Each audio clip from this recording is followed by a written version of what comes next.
Xiao Yu, berapa biayanya kalau menggali semua ini pakai mesin? Nggak bisa pakai manusia saja? Harganya lebih dari setengahnya. Lagi pula, ini kan cuma fondasi. Ngapain digali sedalam itu? 1 meter seharusnya cukup, kan? Feng Xingtai merasa tertekan. Kenapa anak yang hilang ini begitu ceroboh dalam menghabiskan uang? Ayah, ini cuma sedikit uang. Lagi pula, saat membangun rumah, fondasi adalah hal terpenting. Dan kita sama sekali tidak bisa berhemat untuk itu. Kalau begitu, tembok sebesar itu tidak perlu lagi. Batu bata dari pabrik batu bata pertanian sekarang khusus untuk keluarga kami. Feng Xingtai merasa rencana Feng Yu untuk memagari lahan luas ini dengan tembok terlalu mubazir. Kalaupun ia ingin menggunakan halaman itu, ia bisa saja mengelilinginya dengan beberapa cabang atau semacamnya. Apakah perlu membangun tembok bata? Dan tingginya harus 2 meter? Ayah, peralatan kita sangat mahal, apa ayah tidak takut ada yang datang dan merusaknya? Sekalipun tidak disengaja, pikirkan anak-anak di peternakan. Mereka pasti akan menyelinap masuk untuk bermain dan terluka oleh mesin-mesin itu. Apa ayah tega melihat itu? Kita harus memasang 2 pagar kawat kasa di pagar dan memelihara setidaknya 10 anjing pemburu serigala besar di halaman. Anjing lokal tidak akan cukup. Mereka tidak bisa menakut-nakuti orang. Feng Yu mulai menyusun rencananya, terus-menerus mengoceh. Namun, ketika ia berbalik, ia mendapati Feng Xingtai sudah pergi. Sungguh menyedihkan. Apakah ada kesenjangan generasi di era ini? Demi memastikan kualitas konstruksi, Ketua Tim Konstruksi, Feng Yu, direkrut dari perusahaan konstruksi provinsi dengan gaji tinggi. Awalnya, beberapa orang enggan bergabung, tetapi meminta seorang insinyur seperti dia untuk membangun sebuah bungalow di lahan pertanian kecil merupakan sebuah penghinaan. Namun, ketika Feng Yu menawarinya gaji tinggi 50 yuan sehari, ia pun bersemangat. Ia seorang insinyur, dan gaji bulanannya hanya sedikit di atas 100 yuan. 500 yuan dalam 10 hari ia tak pernah berani memikirkannya sebelumnya. Semua tukang batu yang bisa disewa dari pertanian, kabupaten, dan cabang diundang, totalnya lebih dari 100 orang, ditambah beberapa mesin konstruksi. Yang diinginkan Feng Yu adalah kecepatan. Setengah bulan lagi, tanah ini akan membeku di sini dan tidak lagi cocok untuk konstruksi sipil. Agen penguat awal, pengurang air, dan aditif konstruksi lainnya tidak tersedia untuk dibeli saat ini. Dia perlu membangun pabrik secepat mungkin. Yang paling keterlaluan adalah Feng Yu bersikeras membuat dinding pabrik setebal 50 cm. Insinyurnya bilang 37 cm sudah cukup, tapi Feng Yu merasa itu tidak cukup kuat. Apa yang perlu ditakutkan? Kita punya banyak batu bata, banyak semen, dan banyak pekerja. Bangun saja lebih tebal. Aku ingin kuat. Jika ada balok berongga, Feng Yu akan menambahkan beberapa batang baja. Pabrik tersebut dibagi menjadi 4 area: ruang pengepresan minyak, ruang pembuatan gula, ruang pengolahan pakan, dan ruang penyimpanan bahan baku dan produk jadi. Setiap area mencakup lebih dari 1 hektar, yang kelak akan dianggap sebagai pabrik besar. Feng Yu berencana memperluas fasilitas tersebut lebih jauh. Setelah peralatan pertama tiba, kemungkinan akan ada banyak ruang kosong di dalamnya. Namun, ruang tersebut akan terisi secara bertahap. Feng Yu ingin mengubahnya menjadi basis pengolahan biji-bijian. Tuan Feng, pabrik yang Anda bangun pasti menghabiskan banyak biaya, kan? Tidak terlalu mahal, mungkin paling mahal sekitar 1 juta. Feng Yu merasa harganya sangat murah. Dalam waktu kurang dari 10 tahun, jalan provinsi menuju Harbin akan melewati pertanian ini, kurang dari 100 meter di depan pabrik ini. Dia bisa menjual pabrik ini setidaknya dengan harga puluhan juta dalam 10 tahun. Meskipun nilai investasinya jauh melebihi ekspektasi, Feng Yu tidak merasa rugi.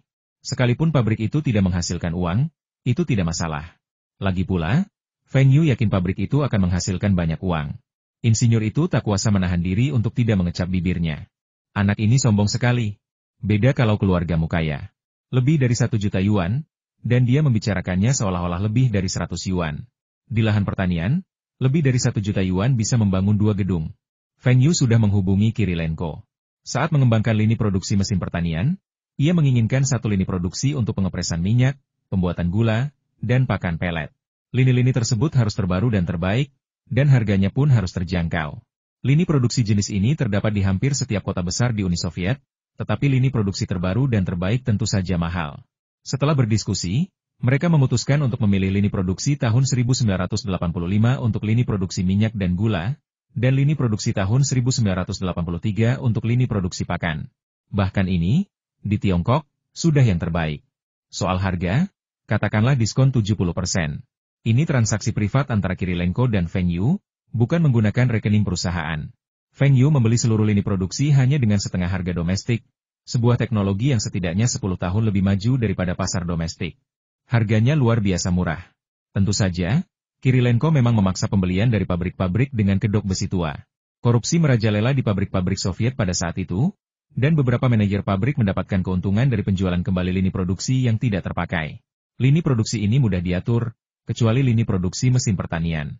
Siapa yang meminta Feng Yu untuk tidak hanya memiliki lini produksi tetapi juga teknologinya? Teknologi bukan hanya tentang data. Teknologi juga membutuhkan arahan.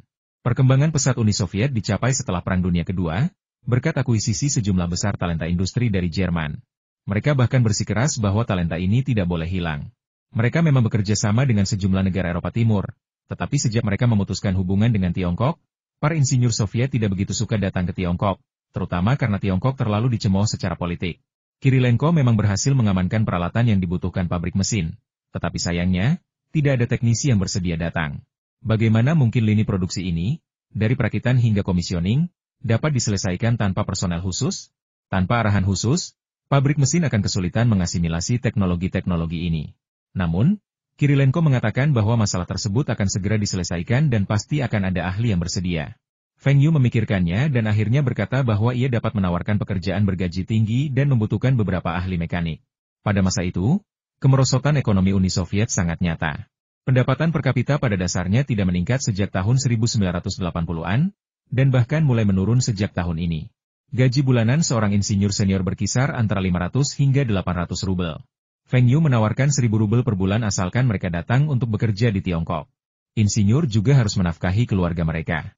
Seperti di Uni Soviet, banyak keluarga hanya memiliki laki-laki yang bekerja, sementara perempuan tinggal di rumah untuk mengurus anak-anak dan orang tua.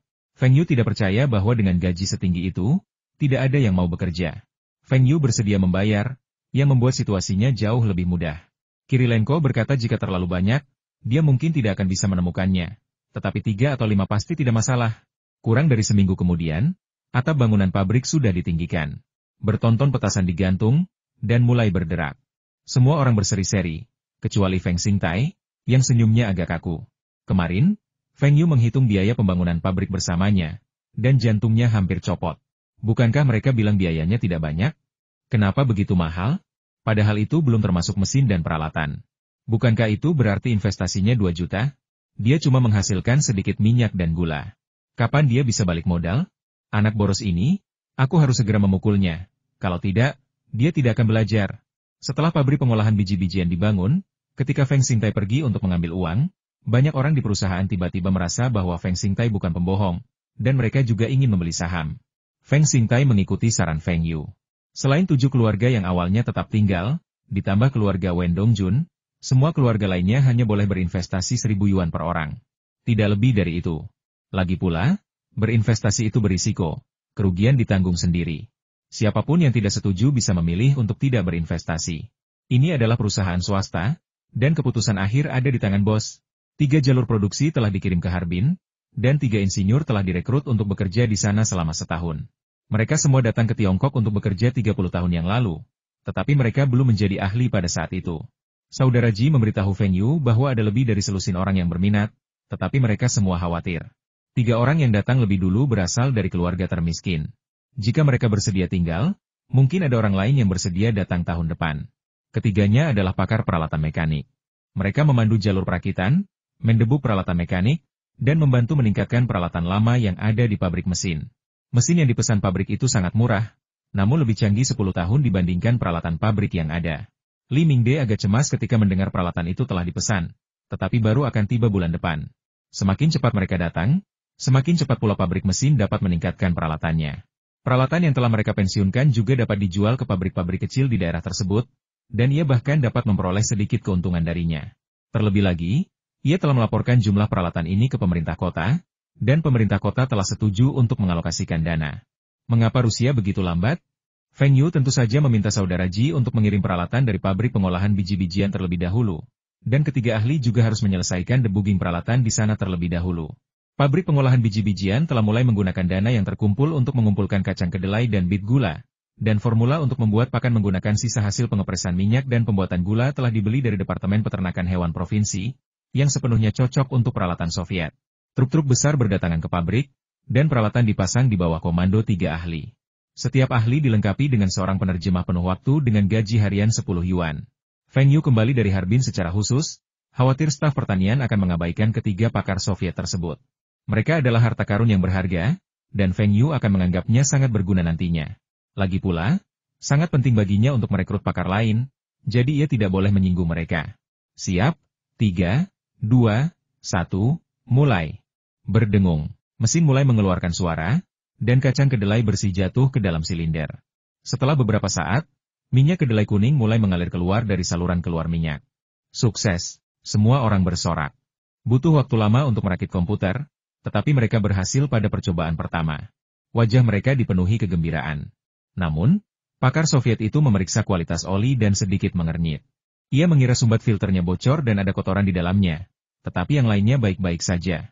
Direktur pabrik pengolahan biji-bijian dan minyak pertanian juga ada di sana, konon berkunjung untuk belajar, tetapi sebenarnya, ia hanya ingin melihat apa yang bisa dicapai pabrik pengolahan biji-bijian Taihua dengan peralatan canggih Sovietnya.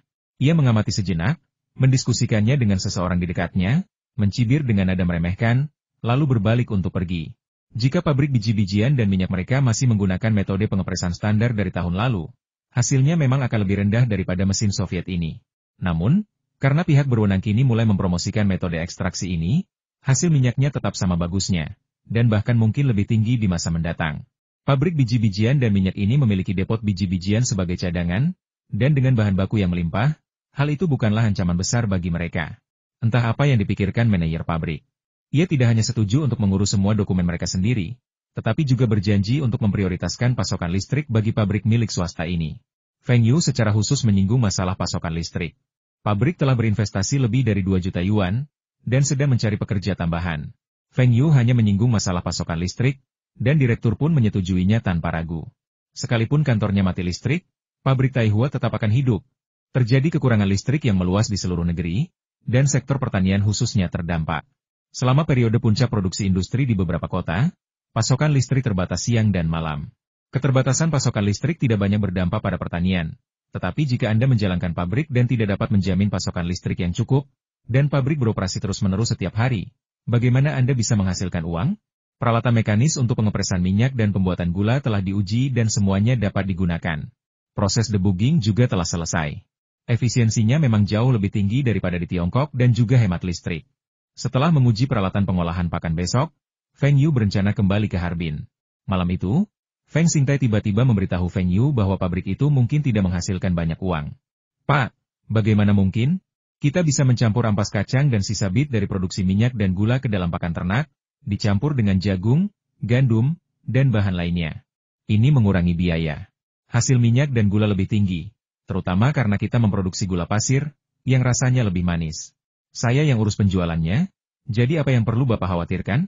Kudengar pabrik biji-bijian dan minyak ini berinovasi dalam teknologi mereka, beralih dari proses pengepresan ke ekstraksi, di mana mereka merendam minyak. Hasil minyak mereka hampir sama bagusnya dengan kita. Bagaimana menurutmu kita masih bisa menghasilkan uang? Feng Yu tersenyum dan menggelengkan kepalanya. Ayah, tunggu saja. Saudara Li akan membawa 2 orang lagi dalam beberapa hari. Lakukan saja apa yang mereka katakan. Aku jamin kita bisa menghasilkan banyak uang. Bisakah aku? Tentu saja. 2 hari kemudian, Li Shiqiang tiba di pabrik Taihua dengan truk dan menurunkan sejumlah besar pot plastik transparan yang disesuaikan dari truk. Xiao Li, ini untuk menyimpan minyak? Bukankah harus disimpan di tong besar? Saat ini, kebanyakan orang membeli minyak dari toko biji-bijian atau pabrik biji-bijian, lalu membawa botol minyak dari rumah untuk membeli minyak curah. Dia belum pernah melihat botol plastik sekecil ini. Penduduk kota lebih miskin daripada penduduk desa. Untuk membeli barang-barang ini, mereka membutuhkan kupon gandum dan minyak. Tanpa kupon, harganya akan sedikit lebih tinggi, atau mereka perlu memiliki kenalan untuk membelinya. Paman Feng, ini wadah yang kami gunakan untuk menyimpan minyak. Wadah ini bisa menampung 3 pon minyak. Bukankah ini terlalu kecil? Berapa lama 1 pot bisa bertahan? Dan pot plastik itu mahal, kan? Feng Xingtai langsung tahu bahwa ini ide anak yang hilang lagi. Kenapa? Menjual minyak dengan pot? Xiao Yu bilang dia mau yang kecil, tapi kami juga punya wadah besar yang bisa menampung 10 pon. Aku akan mengirimkannya beberapa hari lagi kalau sudah siap. Semua minyak kedelai ini akan dijual oleh perusahaan dagang Harbin Taihua kami. Harganya 1,5 sen per pon. Apa? 1 pon minyak seharga 1,5 sen? Itu terlalu mahal. Siapa yang mau membelinya? Teriak Feng Xingtai. Pabrik biji-bijian dan minyak hanya menjual 1 pon minyak curah seharga 1,1 sen. Paman Feng, Kamu tidak mengerti. 15 sen itu untuk pabrik pengolahan gandum Taihua. Perusahaan Taihua menjualnya ke perusahaan lain, dan mereka mendapat setidaknya 20 sen. 2 sen per pon? Kok bisa semahal itu? Berapa harga daging babi per pon? Paman Feng, percayalah saja pada Xiao Yu. Katanya ini produk premium kelas atas, khusus untuk penduduk kota. Kami akan memasok Harbin dulu, lalu memperluas ke wilayah lain di provinsi ini. Tahun depan, seluruh provinsi Lin akan mendapatkan minyak pilihan merek Taihua kami. Apa? Minyak pilihan? Bukankah ini minyak kedelai biasa? Feng Xingtai semakin bingung saat mendengarkan. Paman Feng, kedelai kami dipilih dengan cermat, kan? Prosesnya lebih canggih, dan minyaknya telah disaring beberapa kali. Bukankah lebih baik daripada minyak yang Anda beli di pabrik biji-bijian dan minyak pertanian kami? Ini dipilih dengan cermat. Anda juga melihatnya di kota. Sekarang, banyak orang yang menjadi kaya lebih dulu di kota. Meskipun minyak ini sedikit lebih mahal, mereka pasti akan membelinya. Jangan khawatir, kami tidak curang. Kata Xiao Yu, kami pasti akan untung. Feng Yu rajin menghadiri kelas selama beberapa hari di sekolah, dan tidak diizinkan mengambil cuti untuk ujian tengah semester. Ia cukup tertinggal selama masa itu, tetapi untungnya, Lina membantunya menebusnya dengan beberapa hari kelas tambahan. Tahun pertama tidaklah sulit, tahun kedua adalah bagian yang sulit. Dan karena menghafal sudah sangat umum akhir-akhir ini, Feng Yu memiliki ingatan yang sangat baik. Ia bahkan meraih peringkat ke-10 di kelasnya pada ujian tengah semester, mengejutkan guru dan teman-teman sekelasnya. Setelah membolos begitu banyak kelas, ia tetap berhasil meraih peringkat ke-10. Semua orang di belakang Feng Yu ingin mati, kecuali Wen Dongjun. Menurutnya, setidaknya aku bukan yang terakhir di kelas, masih banyak yang di belakangku. Waktu pertama masuk sekolah, aku yang terakhir di kelas, tapi sekarang aku sudah melampaui banyak dari mereka. Ini kemajuan yang luar biasa. Jika Anda naik beberapa peringkat di setiap ujian, pada saat ujian masuk perguruan tinggi, Anda akan berada di peringkat 3 teratas di kelas. Feng Yu tercengang setelah mendengar omongan brilian Wen Dongjun. Dari mana dia mendapatkan semua kepercayaan diri ini? Bagaimana mungkin dia selalu naik beberapa peringkat? Orang-orang yang kau dukung itu semua bersekolah di SMP nomor 3 karena distrik sekolah. Nilai mereka rendah saat pertama kali masuk. Kalau tidak termasuk orang-orang itu, kau tetap akan jadi yang terakhir. Lupakan saja, aku tidak akan membuatnya patah semangat. Feng Yu sudah punya cara untuk memastikan mereka bisa masuk universitas yang bagus. Biarkan dia bahagia dan bodoh. Wali kelas mengira Feng Yu sudah berhenti membolos, tetapi setelah mendengar hasil ujian tengah semester, Feng Yu malah mengambil cuti seminggu lagi. Lupakan saja, tidak ada cara untuk mengendalikan murid seperti itu. Presiden Zhang, kita punya hubungan lama. Biaya iklan Anda naik terlalu cepat. Musim panas lalu, Feng Yu menghabiskan 10.000 yuan seminggu untuk satu halaman. Terakhir kali, 14.000 yuan seminggu. Sekarang, Presiden Zhang meminta bayaran yang sangat tinggi, 20.000 yuan seminggu. Saya tidak punya pilihan. Terakhir kali saya membuat iklan untuk kalian, bos saya mengkritik saya secara langsung. Kali ini, saya benar-benar tidak bisa melakukannya tanpa 20.000 yuan. Presiden Zhang telah menyaksikan penjualan kipas angin listrik merek Feng Yu yang luar biasa selama musim panas, dan ia merasa sedikit iri. Ia telah menghasilkan begitu banyak uang hanya dengan menjual kipas angin plastik. Feng Yu telah menyetujui kenaikan harga tanpa ragu-ragu terakhir kali, jadi ia yakin kali ini tidak akan menjadi masalah. Sialan, pemimpin mana yang akan mengkritikmu? Aku sudah menaikkan hargamu menjadi 15.000 hanya dalam 7 hari, dan itu hanya untuk satu halaman. Sekarang kau meminta 20.000. Jika koran harian provinsi tidak terjual tidak hanya di seluruh provinsi tetapi juga di provinsi Lin, Feng Yu pasti sudah berbalik dan pergi sejak lama. Ada begitu banyak koran. Presiden Zhang, 20.000 yuan adalah satu-satunya harga di tempat lain di negara ini. Lagi pula, surat kabar harian kami telah menambahkan edisi keempat, dan konten aslinya belum diringkas. Seharusnya harganya lebih murah lagi. Surat kabar harian kini memiliki 4 halaman tambahan, selembar kertas yang lebih besar, dan pendapatan iklan meningkat secara signifikan. Mereka bahkan menggunakan keajaiban kipas angin listrik merek Feng Yu sebagai perbandingan, sehingga menaikkan harga iklan. Sayangnya, hingga saat ini, belum ada satupun pengiklan di surat kabar yang berhasil meniru keajaiban kipas angin listrik merek Feng Yu. Presiden Zhang sangat berharap Feng Yu dapat kembali melakukan keajaiban agar ia dapat memberikan penjelasan kepada mereka yang membeli iklan tersebut. Bukan karena koran harian kami buruk, tapi karena produk Anda tidak bagus. Lihat saja yang lain, mereka menghasilkan banyak uang dengan beriklan. Itulah harganya sekarang. Kalau tidak percaya, tanya saja sendiri. Lagi pula, Tuan Feng keluarga kaya, jadi seharusnya dia tidak kekurangan beberapa ribu yuan, kan? Nada bicaranya sungguh tinggi. Di level Presiden Zhang, gaji tahunannya hanya lebih dari 1.000, 10, atau 20.000 yuan, Tapi kalau ngomong begitu, rasanya seperti 1 atau 2 sen.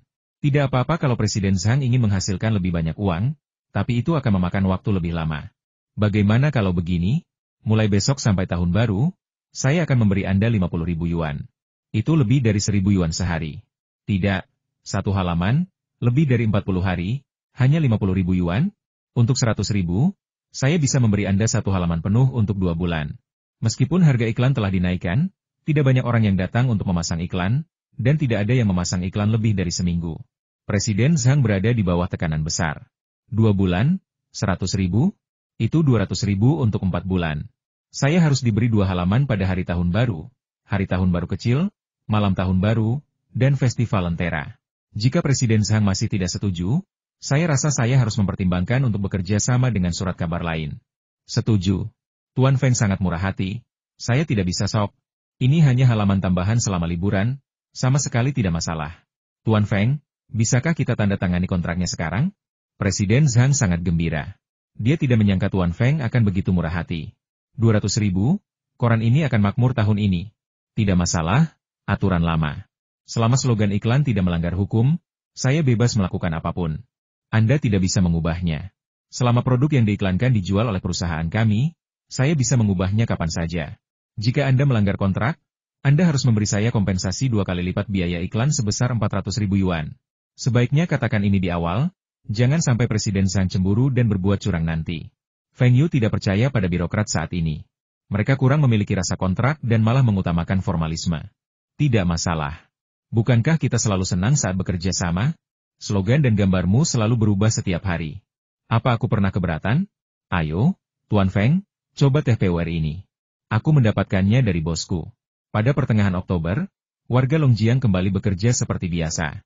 Banyak orang juga membeli koran karena kebiasaan untuk melihat peristiwa penting apa saja yang terjadi di Longjiang. Rubrik hari ini cukup menarik. Sebenarnya isinya tentang trivia kehidupan. Rubrik ini membahas beberapa konflik makanan dan bagaimana mencampurnya dapat menyebabkan keracunan makanan. Dan ada yang lebih menarik lagi, rubrik ini membahas metode produksi minyak kedelai, termasuk proses pengepresan kuno dan proses perendaman yang lebih populer. Wah, ini luar biasa. Proses perendaman minyak adalah produk kimia yang direndam dalam bensin ringan. Bensin ringan sebenarnya diekstrak dari minyak bumi. Bisakah benda ini dimakan? Tak heran harga daging naik dalam 2 tahun terakhir, sementara harga minyak kedelai tidak banyak berubah. Teknologi baru macam apa ini? Jelas berbahaya. Feng Yu menggunakan metode periklanan teks lunak. Metode yang paling terkenal di generasi selanjutnya adalah Brain Gold, yang dipromosikan secara luas melalui teks lunak di internet dan surat kabar, dengan hasil yang luar biasa. Feng Yu tidak pernah menulis bahwa minyak ini tidak boleh dimakan, juga tidak pernah menulis bahwa minyak ini berbahaya. Itu hanya rumor. Lagi pula, ia memakannya selama beberapa dekade di generasi selanjutnya. Dan itu semua adalah minyak hasil ekstraksi, dan tidak ada yang terjadi padanya. Sebaliknya, kekebalan tubuhnya meningkat, dan ia bahkan tidak takut dengan minyak selokan. Meskipun bukan penulisnya, ia menunjukkan bahwa bensin diekstraksi dari minyak bumi. Apakah minyak bumi bisa dimakan? Semua orang tahu ini. Keesokan harinya, Zhang, pemimpin redaksi surat kabar itu, dipanggil oleh atasannya dan ditegur. Beraninya kau memuat berita apapun di surat kabar? Metode ekstraksinya saat ini adalah yang tercanggih di dunia. Orang-orang di pabrik biji-bijian dan minyak menggunakan minyak ini. Bagaimana kau bisa memakannya jika berbahaya bagi orang lain? Cepat klarifikasi. Ini hampir seperti rumor. Sebelum Presiden Zhang dapat menemukan Feng Yu datang dan mengantarkan salinan lunak untuk hari berikutnya. Pasal tersebut menyebutkan, metode ekstraksi minyak bumi menggunakan teknologi ekstraksi yang tinggi dan tidak boleh meninggalkan zat-zat yang membahayakan, karena jika tidak maka negara tidak akan mempromosikannya. Ini telah mengklarifikasi rumor, tetapi orang-orang masih memiliki keraguan bahwa tidak akan ada zat berbahaya yang tertinggal, tetapi itu tidak pasti. Pada hari ketiga, surat kabar menulis tentang manfaat minyak pres asli, memiliki aroma lembut, kaya akan vitamin E, memiliki masa simpan yang lama, tidak mengandung aditif apapun, dan sama sekali tidak memiliki residu pelarut. Mengenai manfaat minyak yang diekstrak, Anda dapat pergi dan menanyakannya ke pabrik biji-bijian dan minyak. Saat itu, standar minyak nabati masih hanya dikategorikan menjadi kelas 1, 2, dan 3, sebuah standar baru yang diperkenalkan tahun ini. Feng Yu ingat bahwa pada generasi-generasi berikutnya, minyak nabati harus diberi label yang ketat, yang menentukan apakah minyak tersebut diperas atau diekstraksi, dan apakah minyak tersebut terbuat dari kedelai yang dimodifikasi secara genetik, sehingga konsumen dapat memilih sendiri. Selama beberapa hari berturut-turut, Surat kabar dipenuhi artikel tentang kedua proses ekstraksi minyak ini. Feng Yu juga mengutip judul-judul buku karya beberapa pakar dan profesor untuk menunjukkan keaslian artikelnya. Berawal dari Harbin dan menyebar ke seluruh provinsi, banyak orang meragukan minyak hasil ekstraksi ini. Apakah minyak ini aman untuk dikonsumsi? Sementara semua orang berdiskusi, Feng Yu menyuruh seseorang membawa truk minyak seberat 10 kg ke Departemen Perdagangan Luar Negeri dan Kerjasama Ekonomi.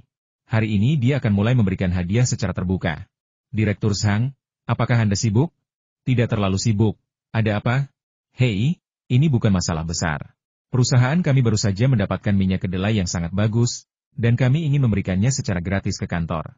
Ini bukan suap, ini hanya meminta para pemimpin untuk mencicipinya dan memberi kami masukan. Wah, ide yang segar. Cicip gratis, dan kami bisa kasih masukan? Oke, kirim ke kafetaria kami kalau begitu. Zhang Ruiqiang tersenyum dan menggelengkan kepala. Dia tidak akan menolak tawaran baik seperti itu yang akan menguntungkan semua orang di aula. Itu cuma sedikit minyak kedelai. Berapa harganya? Tak lama kemudian, Chef Li dari kafetaria datang dan bilang minyaknya terlalu banyak. Lagi pula, aula itu hanya dipakai untuk memasak makan siang, dan mungkin akan bertahan sampai tahun baru. Ini bukan jumlah uang yang sedikit. Setelah Feng Yu mengarahkan pembongkaran truk, ia datang lagi dan Zhang Ruiqiang bertanya kepada Feng Yu apa maksudnya dan mengapa ia memberi begitu banyak. Saya hanya ingin Anda mencobanya dan memberikan masukan. Minyak kami dipres menggunakan peralatan canggih yang diimpor dari Uni Soviet. Minyak ini sama sekali tidak mengandung zat tambahan dan sehat untuk dikonsumsi. Jika Direktur Zhang memenuhi permintaan saya ingin tulisan, khusus untuk Anda, dicetak pada kemasannya. Khusus untuk Departemen Perdagangan Luar Negeri dan Kerjasama Ekonomi? Ini sama sekali tidak mungkin. Wajah Zhang Ruiqiang berubah. Jika ini sampai ke telinga pemimpin, apa yang akan terjadi pada departemennya? Tidak. Direktur Zhang salah paham. Ini bukan hanya untuk Departemen Perdagangan Luar Negeri dan Kerjasama Ekonomi, tapi kata eksklusif. Kami juga sudah menghubungi hotel internasional, Wisma Pemerintah Kota, cabang kepolisian Power, Wisma Pabrik Motor, Wisma Pabrik Mesin, dan lain-lain, yang semuanya ditawarkan secara gratis. Feng Yu tersenyum licik. Zhang Ruiqiang menunjuk wajah Feng Yu, terdiam lama. Ia tak menyangka orang ini telah menghubungi begitu banyak organisasi tanpa menyadarinya, dan semuanya adalah organisasi yang dipercaya orang biasa hanya dengan mendengar namanya. Bukankah ini hanya iklan? Apakah mereka mengizinkanmu menulis untuk unit mereka? Tidak, tapi kenyataannya, mereka sekarang hanya menggunakan oli pilihan merek Taihua kami. Direktur Zhang, jangan khawatir, saya tidak akan menggunakan nama departemen. Jelaskan apa yang ingin kau katakan. Zhang Ruiqiang masih merasa ada yang tidak beres, meskipun dia tidak tahu apa yang akan dilakukan Feng Yu. Feng Yu meletakkan foto di depan Zhang Ruiqiang. Foto itu menunjukkan sebuah truk yang membawa oli pilihan merek Taihua sedang membongkar muatan di depan Wisma Pabrik Motor. Kamu baru saja mengambil foto? Zhang Ruiqiang sedikit tidak senang. Direktur Zhang, keterangan foto ini berbunyi Wisma Motor Factory sedang mencoba oli pilihan merek Taihua. Semua yang saya katakan benar, tidak ada sedikit pun rekayasa. Apa yang Anda tulis memang benar, tetapi orang lain mungkin tidak memahaminya seperti itu. Sudahlah, saya tidak akan berdebat dengan Anda. Apakah Anda memiliki semua dokumentasi yang diperlukan untuk minyak ini? Apakah ini benar-benar teknologi dan peralatan Soviet? Ini benar-benar asli. Peralatan ini jelas merupakan yang terbaik di negara ini. Tentu saja, dokumennya lengkap. Kalau tidak, bagaimana mungkin mereka berani mengirimkannya ke kafetaria di aula? Zhang Ruiqiang ragu sejenak dan bertanya, apakah minyak yang diekstraksi benar-benar dibuat dengan merendamnya dalam bensin ringan? Kenapa saya tidak bisa merasakannya sama sekali? Benar sekali. Kalau Anda bertanya di biro gandum atau pabrik biji-bijian dan minyak, Anda akan menemukan bahwa mereka semua menggunakan proses ini. Proses ini menghasilkan rendemen minyak yang tinggi, dan negara kami mulai mempromosikannya 2 tahun lalu, dan pada dasarnya sudah diterapkan secara nasional tahun ini. Misalnya, pertanian kecil saya sudah mulai menggunakan metode ekstraksi untuk mengekstrak minyak tahun ini. Tidak, seharusnya disebut penyulingan. Ini proses kimia, jadi wajar saja kalau orang-orang tidak bisa membedakannya. Penyulingan minyak. Kata itu mengejutkan Zhang Ruiqiang.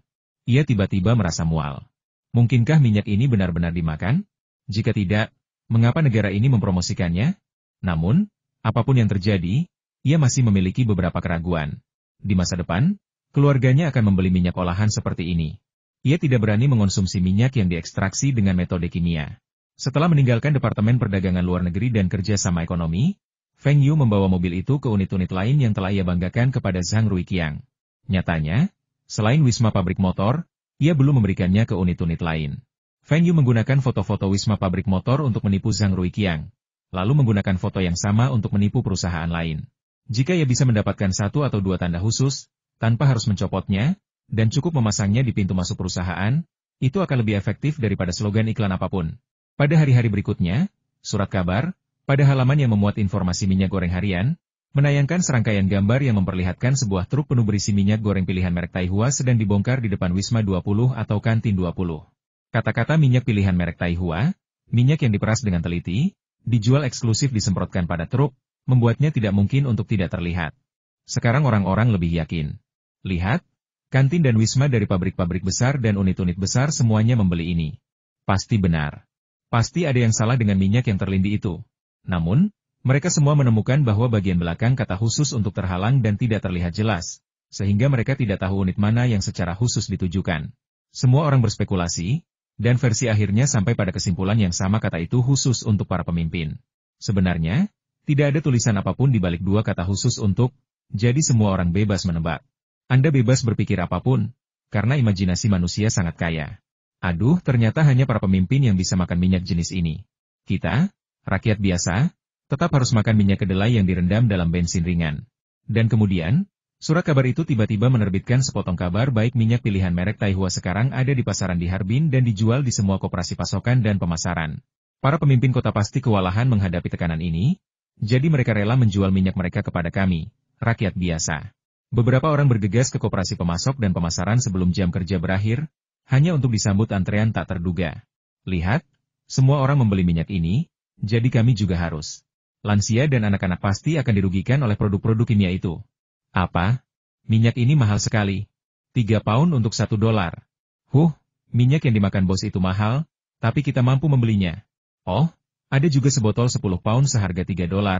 Jadi aku akan beli sebotol 10 pound. Hei, botol minyak ini gratis? Hei, lumayan, sebotol besar gratis. Pada saat ini, Wu Zigang dan rekan-rekannya sedang memberikan uang kepada anak-anak muda di pabrik motor yang tidak bekerja maupun bersekolah. Ini, semuanya, ambil uang kalian. Aku juga sudah memberi kalian minyak. Bawa pulang. Minyak ini rasanya lebih enak daripada minyak yang biasa kalian beli. Sejak pagi, orang-orang ini mengantre berkelompok di pintu masuk berbagai koperasi pemasok dan pemasaran untuk membeli minyak. Setiap orang membeli 1 barel besar, dan Wu Zigang yang membayarnya. Tak hanya itu, setiap orang juga mendapatkan 5 yuan gratis. Dengan lebih dari 30 orang yang datang sekaligus, bagaimana mungkin mereka tidak memanfaatkan penawaran menarik ini? Berkat antrean mereka yang tadinya ragu-ragu akhirnya yakin bahwa minyak ini yang terbaik. Sekarang semua orang menggunakan minyak ini. Pasti dulu minyak ini khusus untuk para pemimpin. Promosi cermat Feng Yu membuat minyak pilihan merek Taihua populer di Harbin.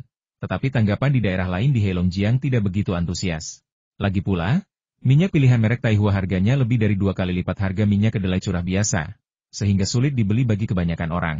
Meskipun penjual yang menjual dengan harga rendah ini cukup berhasil, sebuah stasiun TV menayangkan program untuk membantah rumor tersebut, dengan menyatakan bahwa para pekerja di kilang minyak mengonsumsi minyak olahan, dan tidak ada alasan bagi mereka untuk mengonsumsi minyak berbahaya tersebut. Jika Harbin adalah satu-satunya pasar, pabrik Taihua akan menguntungkan, tetapi perusahaan Taihua tidak akan menghasilkan banyak uang dari penjualan. Awalnya, ia membagikan banyak minyak secara gratis, tetapi harga minyak yang diambil dari pabrik Taihua sudah lebih tinggi daripada minyak biasa. Oleh karena itu, Feng Yu berencana untuk meningkatkan kampanye iklan agar lebih banyak orang mengingat minyak pilihan merek Taihua. Sehingga saat membeli minyak, mereka tidak bisa tidak memikirkan minyak ini. Barang-barang tersebut telah didistribusikan ke seluruh provinsi, tetapi jumlahnya tidak terlalu besar. Sepertiga dari barang-barang yang diproduksi saat ini masih berada di Harbin, sepertiganya dikirim ke luar negeri, dan sepertiganya lagi dikirim ke koperasi pemasok dan pemasaran di wilayah lain di Heilongjiang. Selain koperasi pemasok dan pemasaran Harbin yang membeli minyak tersebut, daerah-daerah lain beroperasi secara konsinyasi. Lagi pula, Feng Yu telah menetapkan harga yang sangat tinggi, sehingga mereka merasa tidak bisa menjual banyak. Sekarang, tampaknya memang demikian. Meskipun surat kabar harian mengiklankan minyak pilihan ini, hanya sedikit orang yang membelinya. Minyak pilihan merek Taihua, kedelai pilihan berkualitas tinggi bebas polusi, diolah dengan peralatan dan teknologi Soviet terbaik, tanpa bahan kimia tambahan, pilihan utama bagi dapur bangsawan Eropa. Seorang gadis berusia 20 tahun, mengenakan celemek bermotif minyak pilihan merek Taihua, sedang menumis udang di dapur, sementara suara laki-laki yang memikat melantunkan slogan iklan tersebut.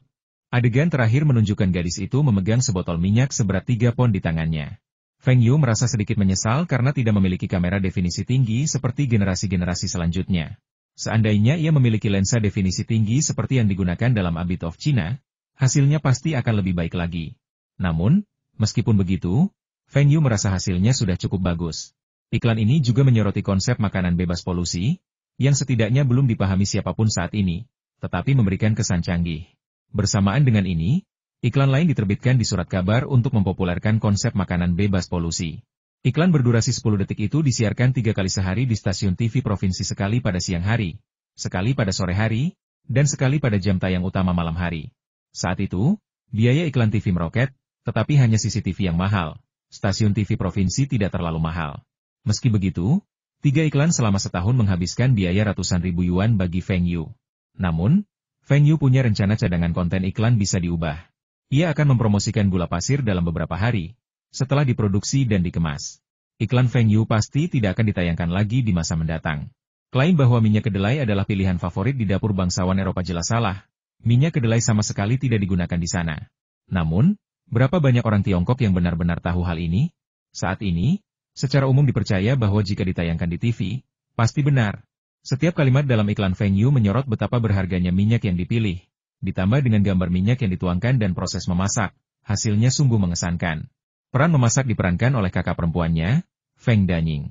Feng Yu berkata ia ingin adiknya merasakan bagaimana rasanya menjadi seorang bintang. Seorang penata rias TV pun direkrut, tetapi ia tidak merias wajahnya dengan warna pucat dan bibirnya merah seperti sekarang. Sebaliknya, di bawah bimbingan Feng Yu, ia merias wajah tipis-tipis. Orang lain mungkin mengira ia tidak memakai riasan sama sekali. Feng Danying sudah muda dan cantik. Dan setelah perubahan ini, ia tak kalah dari seorang bintang film. Li Shiqiang berada di lokasi kejadian hari itu dan matanya terbelalak lebar. Sehari setelah iklan itu tayang, ibuku menelepon dan bertanya apakah orang yang memasak itu adik Feng Yu. Ketika mendapat jawaban positif, ia berkata dengan nada agak kesal, hanya karena kamu jago masak, kamu bisa tampil di TV. Aku tidak lebih jago dari masakan adikmu, kan? Feng Yu buru-buru menjelaskan bahwa dia kekurangan waktu dan pasti akan mengundang ibunya lain kali. Kita bisa mengubah iklannya dalam sebulan dengan menampilkan wanita parubaya yang sedang memasak. Mungkin itu akan lebih efektif. Tapi saat ini, kita perlu menarik perhatian, jadi gambar kakak perempuan akan lebih tepat. Di Jiacheng di utara, 2 wanita berusia 30-an berjalan bersama ke koperasi pasokan dan pemasaran setelah pulang kerja. Apa yang akan kamu beli? Minyak pilihan merek Taihua? Bagaimana dengan Anda? Aku juga. Ini dibuat dengan peralatan dan keahlian Soviet terbaik, jadi pasti lezat. Tidak hanya lezat, tapi juga bebas polusi dan tanpa bahan kimia tambahan. Anak saya masih SD, dan saya tidak bisa membiarkannya makan minyak kedelai yang direndam bensin. Tentu saja, meskipun sedikit lebih mahal, berapa biaya tambahannya per bulan? Semua bangsawan Eropa makan ini, jadi mari kita nikmati kehidupan aristokrat juga. Pemandangan serupa terjadi di banyak kota di Heilongjiang. Tidak seperti Harbin, pengakuan di kota-kota ini masih relatif rendah. Tong besar kurang laku, tetapi botol kecil seberat 3 pon sangat laku. Tampaknya semua orang sedang mencoba untuk mencobanya. Namun, Feng Yu percaya bahwa selama iklan ini disiarkan setiap hari dan orang-orang ini terbiasa dengan minyak pilihan merek Taihua, mereka pasti akan terus membelinya, karena rasanya memang lebih enak. Pabrik Taihua kini mempekerjakan banyak orang sesuai kebutuhan Feng Yu. Pabrik-pabrik di kota biasanya bekerja dalam 3 shift selama periode sibuk, tetapi di pabrik Taihua, Feng Yu menerapkan sistem 4 shift. Pertama, orang-orang ini berasal dari latar belakang pertanian. Meskipun mengoperasikan mesin-mesin ini sederhana, rasa aman dan tanggung jawab mereka tidak sekuat pekerja yang telah bekerja di pabrik selama bertahun-tahun. Selain itu, mesin-mesin ini masih memiliki beberapa risiko, seperti pembukaan pakan dan tindakan pencegahan kebakaran. Orang-orang ini juga memiliki kesadaran keselamatan yang buruk. Begitu terjadi kelalaian dan bahaya, kompensasi yang diberikan sangat kecil. Jika orang tersebut menjadi cacat atau bahkan meninggal dunia, kompensasi sebesar apapun tidak akan berguna. Terutama karena hanya ada lebih dari 20.000 orang di seluruh pertanian. Jika terjadi kecelakaan di pabrik, berita dari mulut ke mulut akan menyebar dan reputasi pabrik Taihua di pertanian tersebut akan hancur total. Feng Yu berencana merekrut 2 talenta manajemen dari kota. Tetapi meskipun menawarkan gaji 2 kali lipat, orang-orang yang ia sukai tetap menolak. Saya bekerja dengan baik di perusahaan milik negara, dengan gaji yang terjamin, dan Anda ingin saya bekerja di pabrik kecil di pertanian? Saya tidak akan pergi bahkan jika Anda menawarkan gaji 3 kali lipat, bahkan 2 kali lipat. Feng Yu merasa sedikit kecewa. Sepertinya ia hanya bisa melatih para pekerjanya sendiri. Ia menemui beberapa pensiunan mandor pabrik dan pergi ke pabrik Taihua untuk mengajari mereka tentang operasi yang aman dan meningkatkan kesadaran mereka. Selama periode ini, ratusan ton kedelai diimpor dan hampir 15 ton minyak kedelai diproduksi. Pabrik Taihua telah meraup keuntungan lebih dari 15.000 yuan dari komoditas ini saja. Dalam waktu singkat, mereka sudah menghasilkan banyak uang. Feng Xingtai begitu gembira hingga hampir tak bisa menahan diri. Dengan perhitungan ini, pabrik bisa mendapatkan sekitar 40.000 yuan sebulan hanya dari minyak kedelai, yang berarti hampir 500.000 yuan setahun. Ia mulai mempercayai janji putranya untuk mengubah 1.000 yuan menjadi 10.000 dalam 3 tahun. Namun di saat yang sama, ia sedikit khawatir. Dengan begitu banyaknya gula pasir yang diproduksi, mengapa tidak dijual? Apakah terlalu sulit untuk menjualnya? Sebaiknya ia menjual mesin pembuat gula dan membeli lini produksi minyak kedelai. Barang itu bisa menghasilkan uang, sangat banyak. Meskipun Feng Yu bukan seorang profesional penjualan, visinya selama puluhan tahun menjaminnya menghasilkan uang. Ia mungkin tidak serta-merta menciptakan keajaiban penjualan, tetapi ia pasti tidak akan rugi. Dia sudah meminta Wu Zigang dan timnya menghubungi distributor di luar Beijing untuk gula dan pakan ternak, tetapi saat ini mereka fokus pada minyak kedelai. Dia tidak bisa memastikan berapa banyak lagi, tetapi dia dijamin akan menghasilkan uang dalam 3 hingga 5 tahun ke depan. Sebelum Feng Yu mulai mempromosikan gula pasir, lini produksi mesin pertanian yang ia pesan untuk pabrik mesin telah tiba di Harbin. Li Shiqiang pergi ke pertanian untuk menjemput 3 ahli mekanik. Pabrik pengolahan biji-bijian tidak lagi membutuhkan mereka, dan Feng Yu masih sangat membutuhkan ketiga ahli ini. Tuan Li, jalur produksi sudah tiba. Kirim seseorang untuk menariknya kembali. Li Mingde melompat dari kursinya. Ia telah menunggu kabar baik ini selama berhari-hari. Bagus, saya akan segera mengirim seseorang. Tuan Li, ini daftar pembelian perusahaan kami. Silakan lihat dan bayar. Li Mingde tertegun sejenak. Mengapa Feng Yu langsung menunjukkan daftar belanjaannya? Bukankah ini akan membuatnya tahu berapa harga beli Feng Yu? Bahkan jika Feng Yu tidak memberitahunya, dia masih bisa mengetahui harga pembeliannya. Tapi itu dua hal yang berbeda. Li Mingde mengambil daftar itu dan matanya terbelalak. Harganya murah sekali. Dia semakin bingung. Harganya sangat murah. Feng Yu bisa dengan mudah menaikkannya hingga 20%. Dia berjanji tidak akan menawar. Jumlah yang disetujui pemerintah kota cukup besar. Tuan Feng, berapa yang seharusnya diberikan pabrik mesin kepada perusahaan Anda? Tanya Li Mingde. Jika Feng Yu meminta tidak lebih dari 10%, ia akan setuju sekarang. Jika ia meminta lebih, ia akan menekan pemerintah kota. Menghemat uang untuk pabrik mesin juga akan menghemat uang untuk kota. Tidak tertulis di sini. Peralatan produksinya seharga 2 juta rubel, dan biaya pengiriman, pajak, dan sebagainya 400.000 rubel. Totalnya 2.400.000 rubel. Tuan Li, Anda tidak berencana gagal bayar utang, kan? Jika Anda tidak menginginkan peralatan ini, apakah Anda yakin saya bisa menjualnya ke pabrik mesin Provinsi Lin seharga 3 juta? Ya, siapa bilang tidak? Saya akan mentransfer uangnya hari ini. Tidak, saya akan mengirim seseorang untuk mentransfer uangnya sekarang juga. Li Mingde tahu Feng Yu tidak melebih-lebihkan. Bahkan jika jumlahnya 4 juta rubel, banyak pabrik pasti akan tertarik membelinya. Tapi mengapa Feng Yu tidak mengatakan apapun sebelum memasuki bea cukai? Dia bisa saja meminta bantuan atasannya dan mendapatkan pembebasan pajak. Feng Yu akhirnya tersenyum dan melambaikan tangannya. Lalu berkata, tidak usah terburu-buru, tidak usah terburu-buru. Saya punya pertanyaan. Apakah ada orang di pabrik mesin yang pernah belajar di Uni Soviet? Tidak. Lalu, apakah ada yang pernah bekerja di pabrik Soviet? Tidak. Jadi, apakah Anda yakin bisa merakit dan mendebu peralatan ini? Li Mingde tampak sedikit malu. Apa yang dikatakan Feng Yu memang benar. Peralatan ini jauh lebih canggih daripada yang digunakan di pabrik mereka. Mereka benar-benar tidak yakin untuk menyelesaikan perakitan dan debugging. Sepertinya mereka hanya bisa menemukan pemimpinnya dan memindahkan beberapa ahli dari pabrik besar lainnya. Kita akan menemukan cara untuk melakukan ini. Feng Yu mengangguk. Persis seperti yang ia pahami. Langkah selanjutnya akan mudah. Ngomong-ngomong, Direktur Li, saya juga telah membeli sejumlah teknologi produksi mesin pertanian dari Uni Soviet, termasuk teknologi desain untuk traktor, mesin penabur benih, mesin pengolah tanah putar, mesin pemanen, dan berbagai jenis lainnya. Saya ingin tahu apakah Direktur Li tertarik dengan ini? Tanya Feng Yu sambil tersenyum. Napas Li Mingde memburu. Tuan Feng, Anda bercanda, kan? Anda punya semua keterampilan teknis untuk mesin pertanian ini? Tidak hanya itu, saya juga mengundang 3 pakar di bidang desain dan manufaktur mekanik. Mereka tidak hanya dapat mengarahkan Anda dalam perakitan dan debugging peralatan ini, tetapi juga membantu Anda dalam peningkatan skala kecil pada peralatan Anda yang sudah ada. Tentu saja, mereka juga dapat memberikan pengetahuan yang terkandung dalam dokumen teknis ini kepada teknisi pabrik Anda. Terima kasih banyak, Tuan Feng. Saya berterima kasih atas nama lebih dari 800 karyawan pabrik. Tunggu sebentar, jangan berterima kasih dulu. Aku sudah menjelaskannya dengan sangat jelas tadi. Aku membeli materi teknis ini dengan harga tinggi, dan aku juga menyewa ketiga ahli itu dengan harga tinggi. Apa menurutmu Tuan Li mau mengambilnya secara gratis? Feng Yu sangat tertekan. Bukankah ucapannya tadi sudah cukup jelas? Semua ini butuh uang. Untuk apa kau berterima kasih padaku? Li Mingde tersenyum canggung. Berapa banyak yang harus kita bayar untuk bahan-bahan teknis dan ketiga ahli ini? Feng Yu menunjukkan ekspresi puas. Benar. Kamu tidak menghasilkan uang dari peralatan itu. Apa kamu pikir aku seorang dermawan? Tidak mahal, totalnya 3 juta rubel. 3 ahli bisa bekerja untuk Anda selama 6 bulan, lalu pergi. Berapa? 3 juta? Dan rubel? Tuan Feng, Anda tidak mungkin meminta harga semahal itu. Li Mingde terkejut. Ia tidak menyangka data teknis dan tenaga ahlinya akan lebih mahal daripada peralatan mekanis. Bagaimana ini bisa dianggap harga selangit? Tuan Li, kalau Anda tidak mau, katakan saja. Saya sudah menghabiskan banyak uang untuk membeli bahan-bahan ini, dan saya bahkan tidak mendapat untung sedikit pun dari Anda. Harganya cuma 3 juta rubel, dan pabrik mesin Harbin kita bisa mendapatkan teknologi produksi mesin pertanian terkemuka di dalam dan bahkan internasional, dan kita juga mendapatkan bimbingan dari 3 ahli.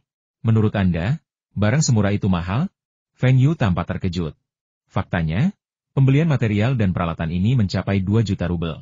Meskipun peralatannya bagus, itu bukan yang terbaru. Kirilenko hanya mengutip Feng Yu sebesar 800.000 rubel.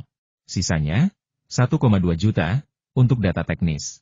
Tentu saja, Kirilenko menghabiskan sedikit uang untuk mendapatkan barang-barang ini. Tetapi jika dijual secara publik, harga bahan-bahan ini akan lebih dari 3 juta rubel, setidaknya 2 kali lipat. Feng Yu hanya meminta Kirilenko untuk memasukkan biaya data teknis ke dalam harga peralatan. Meskipun tarifnya sedikit lebih tinggi, hal itu menyembunyikan harga data teknis. Kirilenko tidak mudah mendapatkan barang-barang ini, dan ia mengambil risiko besar. Mungkin tidak akan ada kesempatan bagus lain kali. Bagaimana mungkin Feng Yu tidak menghasilkan lebih banyak uang? Pak Feng, kami semua dari Harbin dan kami semua berkontribusi untuk Harbin. Bisakah kami membuat data teknis ini sedikit lebih murah? Sekarang saatnya untuk menusuk seseorang dari belakang, bukan? Oh, saya baru ingat kalau besok saya harus pergi ke Jicheng, Provinsi Lin, jadi saya harus istirahat lebih awal hari ini. Baiklah, Tuan Li, saya akan kembali dulu kalau tidak ada urusan lain. Feng Yu berdiri dan berkata. Li Mingde meraih tangan Feng Yu dan menekan bahunya lagi agar ia duduk. Tuan Feng, kita belum selesai membahas ini. Mohon tunggu sebentar. Feng Yu tampak kesal. Apa yang masih kita negosiasikan? Kau pikir harganya terlalu mahal, ya? Tidak apa-apa. Kurasa harganya juga agak tinggi. Mungkin orang Rusia tua itu menipuku. Aku akan bertanya pada pabrik mesin di Jicheng. Kalau mereka tidak mau membelinya, aku akan cari cara untuk mengembalikannya. Apa maksudmu dengan teknologinya lebih maju 10 tahun daripada teknologi Cina? Aku tidak akan pernah berbisnis dengannya lagi di bidang ini. Tidak. Tuan Feng, silakan duduk sebentar sementara saya menelepon. Jangan pulang siang-siang dan cobalah masakan koki kafetaria kami. Saya pasti akan menghubungi Anda lagi sore ini. Feng Yu kemudian dengan enggan setuju dan menunggu kabar baik dari Li Mingde. Sayangnya, sebelum dia dapat menerima kabar baik dari Li Mingde, dia menerima kabar buruk yang membuatnya bingung. Wakil wali kota ingin bertemu dengannya. Reaksi pertama Feng Yu adalah bahwa Li Mingde berada di balik ini, meminta wakil wali kota di belakangnya untuk berbicara dengan Feng Yu dan menggunakan status resminya untuk menekan Feng Yu agar setuju menjual informasi dan para ahli ke pabrik mesin dengan harga murah, atau bahkan memberikannya secara gratis. Sial, Feng Yu merasa semakin jijik pada Li Mingde. Ia mengira Li Mingde adalah direktur pabrik mesin, yang bekerja untuk kesejahteraan pabrik dan semua karyawannya. Ia tidak menghiraukannya atas tuduhan palsu penyelundupan terakhir kali, tetapi ia tidak menyangka orang ini akan menjebaknya lagi. Namun, Feng Yu sedang menunggu untuk bertemu dengan wakil wali kota. Salah satu alasan ia menjual peralatan dan data teknis secara terpisah adalah untuk mengenal wakil wali kota dan memanfaatkan bantuannya untuk meningkatkan keamanan publik di Harbin. Namun, ketika pertama kali bertemu dengan wakil wali kota, Feng Yu tiba-tiba tertegun. Mengapa dia? Wakil wali kota yang tersenyum duduk di belakang mejanya tidak lain adalah Zhang Ruiqiang. Direktur Zhang? Tidak. Wali kota Zhang, kenapa Anda? Hahaha, apa kau terkejut? Aku baru saja dipindahkan ke sini kemarin. Mulai sekarang aku akan bekerja di pemerintah kota. Zhang Ruiqiang tertawa riang. Ia jarang melihat Feng Yu terkejut. Pria ini selalu memasang ekspresi tenang, seolah tak ada yang bisa lepas dari kendalinya. Bagaimana kabarmu hari ini? Apa kau takut? Feng Yu terkejut, tetapi tidak terlalu terkejut. Ia tahu Zhang Ruiqiang akan dipindahkan ke sini untuk menjadi wakil wali kota, lalu wali kota, dan kemudian naik ke posisi direktur kementerian, tetapi ia tidak ingat waktu spesifiknya. Dia tidak tahu sejarah waktu dan ruang asli, dan apakah Zhang Ruiqiang dipindahkan ke sini saat ini, tetapi perbedaan keseluruhannya seharusnya tidak besar. Agak mengejutkan, tapi tidak terlalu mengejutkan. Seseorang semuda dan seprofesional wali kota Zhang pasti akan memimpin suatu wilayah. Saya ingin mengucapkan selamat kepada wali kota Zhang atas jabatan barunya. Hei nak, tahukah kau mengapa aku memanggilmu ke sini hari ini? Zhang Ruiqiang berjalan keluar dari balik meja dan duduk di sofa bersama Feng Yu. Bukankah kau memintaku untuk datang dan mengenal tempat ini agar aku tidak kehilangan jejakmu nanti? Feng Yu berpura-pura bingung. Kau pamer. Kau membeli beberapa mesin dan peralatan canggih dari Uni Soviet dan menjualnya ke pabrik mesin di kota kami. Ini hebat dan telah memberikan kontribusi yang signifikan bagi kota asalmu. Tapi mengapa informasi teknis itu begitu mahal? Zhang Ruiqiang menunjuk Feng Yu. Ini tidak adil wali kota Zhang. Bukankah Li Mingde sudah bilang kalau saya menghabiskan 2 juta rubel untuk mengimpor peralatan, dan sudah termasuk pajak dan ongkos kirim, totalnya 2.400.000 rubel. Saya menolak menjualnya ke pabrik mesin di Provinsi Lin yang menawar tinggi, tapi Li Mingde hanya memberi saya 2.400.000. Bukankah itu rugi? Saya tidak perlu mengeluarkan uang untuk menyuap Rusia. Biaya yang saya keluarkan sebenarnya lebih dari 3 juta rubel. Benarkah? Zhang Ruiqiang jelas tidak percaya. Jika lebih dari 3 juta, mengapa Feng Yu menunjukkan tagihan 2.400.000 kepada Li Mingde? Benar sekali. Jika saya tidak menggunakan koneksi saya, tanyakan pada Li Mingde apakah dia bisa membeli peralatan sebagus itu seharga 5 juta rubel, apalagi 3 juta. Terutama material teknis ini, harganya bahkan lebih mahal daripada peralatannya sendiri. Sains dan teknologi adalah kekuatan produksi utama, seperti yang baru saja dikatakan oleh orang hebat itu. Pada bulan September, tokoh besar tersebut mengusulkan konsep bahwa sains dan teknologi adalah kekuatan produktif utama. Zhang Ruiqiang tentu saja mengetahui hal ini, tetapi ia tidak menyangka bahwa Feng Yu juga mengetahuinya. Sejujurnya, pemerintah kota telah menyetujui pendanaan sebesar 15 juta RMB untuk pabrik mesin tersebut. 2,4 juta rubel akan digunakan untuk membeli peralatan, dan sisanya akan diberikan kepada Anda sebagai imbalan atas data teknis yang Anda miliki. Harganya kurang dari 4 juta rubel, sedikit berbeda dari perkiraan Feng Yu. Feng Yu mengira harganya setidaknya 20 juta RMB. Meskipun ia membelinya seharga 2 juta rubel, ia tetap berutang budi kepada Kirilenko secara lisan. Lagi pula, peralatan dan material ini memang bernilai lebih dari 20 juta RMB, yang menurut Feng Yu terlalu sedikit. Sekarang mereka hanya bersedia memberi 15 juta. Selisihnya sangat besar. Wali kota Zhang juga berpikir data teknis lebih murah daripada peralatan. Kan? Jangan khawatir, saya akan membawanya ke pabrik mesin di Provinsi Lin, dan mereka pasti akan memberi saya harga yang memuaskan. Saya bahkan akan menyebarkan berita bahwa saya memiliki data teknis produksi mesin pertanian Soviet yang terbaik. Saya tidak bisa berkata lebih banyak, tetapi saya bisa menjual data teknis ini saja seharga 15 juta. Percaya? Zhang Ruiqiang menatap Feng Yu sambil tersenyum, lalu kenapa kau tidak melakukannya? Katakan padaku, apalagi yang kau inginkan selain uang? Kalau tidak melanggar hukum, aku mungkin akan menyetujuinya. Zhang Ruiqiang tidak menghabiskan bertahun-tahun di pemerintahan dengan sia-sia. Mencapai posisi ini sebelum usia 40 tahun adalah prestasi yang luar biasa. Karena Feng Yu telah mengatakannya, ia pasti akan meminta imbalan non-moneter.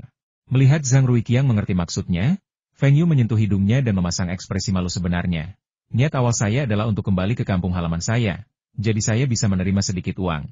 Karena Anda sudah bilang begitu, maka saya akan mengajukan permintaan kecil. Tidakkah Anda merasa Harbin kita agak kacau? Apa maksudmu dengan kekacauan? Perencanaan kota, keamanan publik, atau yang lainnya? Keamanan publik sangat penting bagi sebuah kota untuk menarik investor asing. Kau tahu bagaimana perusahaanku dirusak beberapa waktu lalu. Bahkan keponakan Song Laosi saja bisa begitu arogan, apalagi Song Laosi. Tapi sekarang, Song Laosi masih hidup dengan riang. Dan masih ada Wang Kuezi, Kege, Yang Baozi, dan lain-lain. Siapa di antara mereka yang bukan gangster? Sejujurnya, kalau aku tidak punya perasaan terhadap Harbin, aku bisa saja memindahkan perusahaan ini. Meskipun aku harus memulai dari awal, itu jauh lebih baik daripada hidup dalam ketakutan. Rencana awal Feng Yu adalah menyampaikan pesan ini melalui wakil wali kota. Ia tidak membutuhkan pemerintah provinsi. Jika pemerintah kota benar-benar bertindak, bos Longjiang akan langsung ditundukkan. Dengan batu besar yang menggantung di atas kepalanya, Feng Yu sering merasa terkekang. Zhang Ruiqiang mengeluarkan sebatang rokok dari kotak rokok, menarik napas dalam-dalam, dan tidak berbicara untuk waktu yang lama. Hati Feng Yu mencelos. Mustahil? Mungkinkah kota ini benar-benar tidak berniat berurusan dengan orang-orang ini dan harus menunggu perintah dari pemerintah pusat? Ataukah karena daya tawar yang ditawarkannya tidak cukup, sehingga Zhang Ruiqiang tidak yakin untuk membujuk para pemimpin? Saya baru saja dipindahkan ke sini, dan semuanya belum beres. Kata-kata orang lain itu sepele, dan kata-kata saya mungkin tidak dianggap serius oleh para pemimpin. Zhang Ruiqiang tahu semua ini. Pimpinan menggunakan orang-orang ini sebagai pion, memanfaatkan mereka sementara sambil mengumpulkan bukti. Begitu mereka memiliki bukti yang tak terbantahkan, mereka akan segera ditangani. Menangkap mereka sekarang akan sia-sia. Karena itu, Zhang Ruiqiang tidak bisa berjanji apapun. Apakah kita akan membiarkannya begitu saja? Mereka sudah banyak berkontribusi, tapi kerusakan yang mereka timbulkan jauh lebih besar. Saya yakin kalian sudah pernah mendengar reputasi buruk mereka. Itu bukan sekadar rumor. Feng Yu sangat marah. Jika orang baik berbuat jahat, mereka akan dibenci. Tapi jika orang jahat berbuat baik, akankah mereka dimaafkan? Begini kata pepatah, sulit bagi orang baik untuk menjadi Buddha. Tetapi jika orang jahat meletakkan pisau jagalnya, ia bisa menjadi Buddha. Aku tak akan membiarkan ini berlalu. Dalam setahun, geng-geng jahat ini akan musnah. Demi semangat partaiku, aku bersumpah. Meskipun Zhang Ruiqiang telah berjanji, Feng Yu tidak sepenuhnya puas. Dalam ruang dan waktu asli mereka, Song Laozi dan kelompoknya masih bisa bertahan selama hampir 2 tahun. Waktu ini memang telah dipersingkat, tetapi tetap saja tidak cukup. Banyak orang kaya suka berdonasi kepada polisi, pemerintah, DLL, untuk meningkatkan keamanan publik. Ini karena, berapapun uang yang Anda miliki atau berapapun pengawal yang Anda sewa, Anda mungkin tidak dapat menghentikan penjahat keji. Sama seperti Li Ka-shing, orang terkaya di Hong Kong, yang merupakan orang yang sangat berpengaruh di dunia, putranya juga diculik oleh beberapa penculik. Para penculik mendatangi rumahnya dan meminta tebusan sebesar 1 miliar yuan secara langsung. Kemudian, Li Ka-shing menyumbangkan sejumlah besar uang kepada kantor polisi dan pemerintah untuk meningkatkan fasilitas pengawasan dan peralatan kepolisian. Namun, apa gunanya? 1 miliar yuan lenyap, dan insiden itu menjadi rahasia umum, menyebabkan harga saham perusahaan Li Ka-shing anjlok. Feng Yu tidak ingin hal ini terjadi. Ia masih lebih memilih keamanan publik di kota-kota besar di masa depan, di mana pada dasarnya tidak ada senjata dan tidak banyak orang yang berani mengambil risiko. Wali Kota Zhang, saya sudah menjelaskannya dengan sangat jelas. Jika Anda ingin saya menerima harga serendah itu, Anda harus memperbaiki lingkungan keamanan publik. Tanpa keamanan publik yang stabil, siapa yang mau datang ke sini untuk berinvestasi? Jujur saja, bisnis adalah bisnis. Jika Anda tidak dapat memenuhi persyaratan saya, maka Anda harus memberi saya harga yang memuaskan. Jutaan RMB, saya tidak akan menerimanya apapun yang terjadi. Anda dapat mengusulkan kondisi lain, seperti keringanan pajak untuk perusahaan Anda. Tidak perlu. Saya tidak akan mengurangi pajak sedikit pun. Itu tidak benar. Kudengar perusahaan Anda masih menjual mobil bekas impor, dan semuanya mobil mewah. Tapi perusahaan Anda tidak punya dokumen apapun untuk mobil impor, juga tidak punya catatan pembayaran pajak yang sesuai. Zhang Ruiqiang membuka kartu truf lainnya.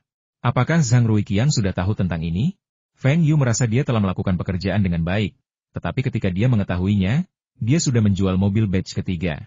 Yang saya impor adalah besi tua dan suku cadang mobil, dan saya membayar pajak sesuai ketentuan. Apa masalahnya? Soal mobil bekas yang dijual perusahaan saya, kami rakit sendiri. Kantor manajemen kendaraan sudah memeriksanya dan boleh dijual, kata Feng Yu kaku. Dia memanfaatkan celah itu, tetapi jika kota itu benar-benar mengejarnya, dia akan mendapat masalah besar. Tetapi jika dia tidak melakukannya sejak awal, bagaimana mungkin dia bisa meraup untung sebesar itu? Anda memanfaatkan celah hukum, dan kota tidak menindaklanjutinya. Bisnis saya legal. Jika hukum yang berlaku menyatakan saya melanggar hukum, saya bisa mendaftarkannya, tegas Feng Yu. Tidak ada gunanya berdebat soal kata-kata.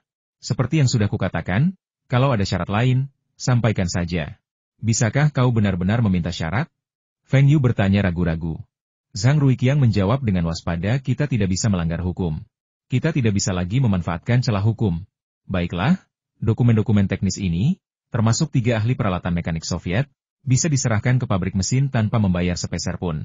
Tapi, saya ingin semuanya dikonversi menjadi saham. Nilai data teknis ini jelas lebih dari 100 juta yuan. Bagaimana mungkin Feng Yu mau menjualnya hanya dengan beberapa juta? Kau menginginkan teknologinya, kan? Baiklah, aku yang investasi dan kita bagi keuntungannya.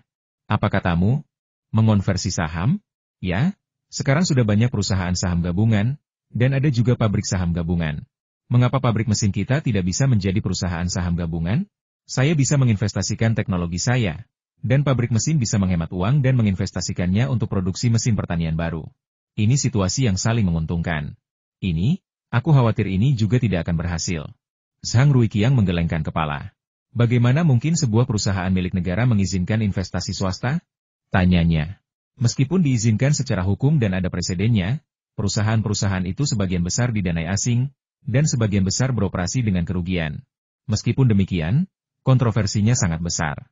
Belum lagi pabrik mesin itu sendiri merupakan perusahaan yang menguntungkan, dengan pemerintah kota mengambil sebagian besar keuntungannya setiap tahun. Dengan suntikan modal swasta dan perusahaan menjadi perusahaan saham gabungan, bukankah Feng Yu akan mampu memberi perintah kepada pabrik mesin? Meskipun ia tahu Feng Yu sangat cakap, di mata para pemimpin kota, membiarkan seorang anak menjadi salah satu pemilik pabrik mesin hanyalah hayalan. Zhang Ruiqiang mengungkapkan kekhawatiran dan keraguannya, tetapi Feng Yu menepisnya sebagai hal yang tidak penting. Ia hanya mengajukan 3 pertanyaan kepada Zhang Ruiqiang. Pertama, jika pabrik mesin tersebut tidak memiliki data teknis ini dan hanya mengandalkan peralatan canggih, bagaimana mungkin mereka dapat mencapai kepemimpinan nasional? Kedua, apakah data teknis ini dimiliki secara pribadi oleh Feng Yu? Jika ia menjualnya ke perusahaan lain, apakah pemerintah kota berhak untuk ikut campur? Ketiga, dapatkah perolehan data teknis ini, ditambah dengan bimbingan 3 ahli, memastikan bahwa pabrik mesin Harbin benar-benar dapat menonjol di tingkat nasional? Penekanan Feng Yu yang terus-menerus pada konsep integrasi nasional menarik perhatian Zhang Ruiqiang. Feng Yu tidak menyadari bahwa Zhang Ruiqiang menekankan bahwa sebagai wakil wali kota, ia akan bertanggung jawab tidak hanya untuk menarik investasi dan perdagangan impor-ekspor, tetapi juga untuk reformasi perusahaan. Selain itu, mulai tahun ini, 6 atau 700 perusahaan milik negara telah diubah menjadi perusahaan saham gabungan, beberapa di antaranya berkali-kali lebih besar dari pabrik mesin Harbin, dan beberapa di antaranya sudah menguntungkan. Zhang Ruiqiang juga berencana menggunakan beberapa perusahaan di kota sebagai proyek percontohan reformasi kepemilikan saham, tetapi ia tidak pernah mempertimbangkan pabrik mesin, yang saat ini sedang berkembang pesat. Namun, 3 pertanyaan Feng Yu telah benar-benar menyentuh hatinya. Jika pabrik mesin tersebut dapat menonjol di tingkat nasional setelah restrukturisasi, itu akan menjadi pencapaian politik yang solid baginya. Jika kota setuju, berapa banyak yang akan Anda investasikan dan berapa saham yang akan Anda miliki? Tanya Zhang Ruiqiang ragu-ragu. Saya tidak akan menyumbang sepeser pun, saya hanya akan menginvestasikan teknologi saya. Data teknis ini, ditambah 3 ahli yang saya pekerjakan, akan bernilai total 3 juta rubel. Saya juga akan meninjau laporan keuangan pabrik mesin ketika saatnya tiba, dan saya akan mengambil bagian sesuai proporsinya. Saya tidak akan mengambil 1 bagian pun lebih, dan saya tidak akan mengambil 1 bagian pun lebih sedikit. Jika Anda berniat melakukan sesuatu, kerja sama ini akan berakhir kapan saja, dan saya akan menjual data teknis tersebut kepada pabrik mesin di Provinsi Lin. Saya sudah memberikan konsesi besar pada harga peralatan, dan jika pemerintah kota masih tidak setuju, maka tidak ada masa depan bagi saya. Nanti, Zhang Ruiqiang melirik Feng Yu dengan penuh arti. Apakah maksud orang ini dia masih bisa mendapatkan peralatan dan teknologi canggih Soviet? Jika memang begitu, maka Feng Yu adalah harta karun yang sesungguhnya. Pabrik mesin itu juga layak mendapatkan peningkatan investasi kota, dan pasti akan menghasilkan aliran pendapatan tinggi yang stabil di masa depan. Bukankah itu hanya investasi 3 juta rubel? Apakah itu banyak? Pemerintah kota dapat dengan mudah meningkatkan aset asli pabrik mesin menjadi lebih dari 30 juta rubel, lalu mengambil kembali uangnya. Baiklah, saya akan melaporkannya ke kota dan memberi Anda jawabannya dalam waktu seminggu. 3 hari? Aku cuma mau menunggu 3 hari. Kalau kamu tidak membalas dalam 3 hari, aku akan pergi ke Jicheng. Mereka juga mendesakku. Feng Yu juga menekan Zhang Ruiqiang. Jika Anda memberi saya jawaban dalam 7 hari ini, kita perlu berdiskusi lebih lanjut. Jika Anda menunda 7 hari lagi, bahkan 70 hari, nilai informasi teknis saya akan semakin rendah. Pemerintah kota harus segera mengambil keputusan. Zhang Ruiqiang menggertakkan giginya dan berkata, "Oke, 3 hari ya 3 hari. 3 hari kemudian, Feng Xingtai ditarik keluar dari pabrik pengolahan biji-bijian oleh Li Shiqiang, dimasukkan ke dalam mobil kecil, dan dibawa ke Harbin. Apa kamu berbuat salah di sekolah? Kenapa kamu harus memintaku melakukan ini?" Hal pertama yang diucapkan Feng Xingtai saat melihat putranya adalah bertanya, yang sangat menyakiti Feng Yu. "Ayah, apa yang ayah bicarakan? Putra ayah begitu hebat. Bagaimana mungkin dia bisa melakukan hal-hal buruk? Hal-hal baik? Pasti hal-hal baik. Kalau ada yang ingin kau sampaikan, cepatlah. Pabrik sedang sibuk. Kami membawa lebih dari 10 ton kedelai kemarin dan sedang memprosesnya. Di mana ketiga insinyur Rusia itu? Kembalikan mereka padaku kalau sudah selesai.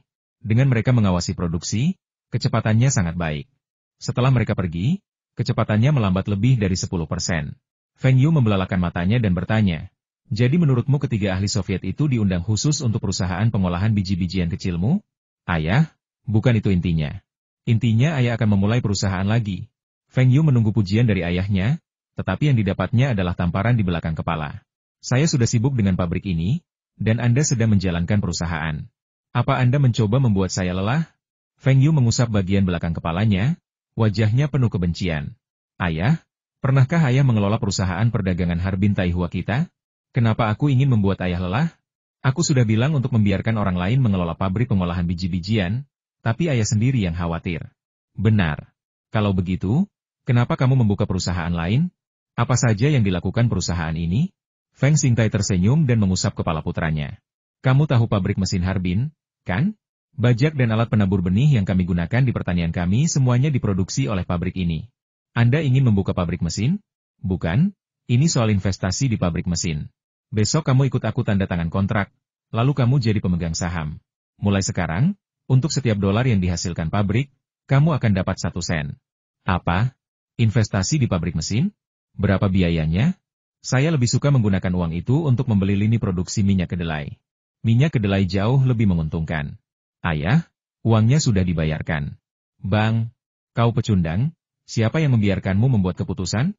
Feng Yu mundur selangkah, merasa jaraknya aman, sebelum dengan sabar menjelaskan, Ayah, berinvestasi di sini pasti akan menghasilkan uang.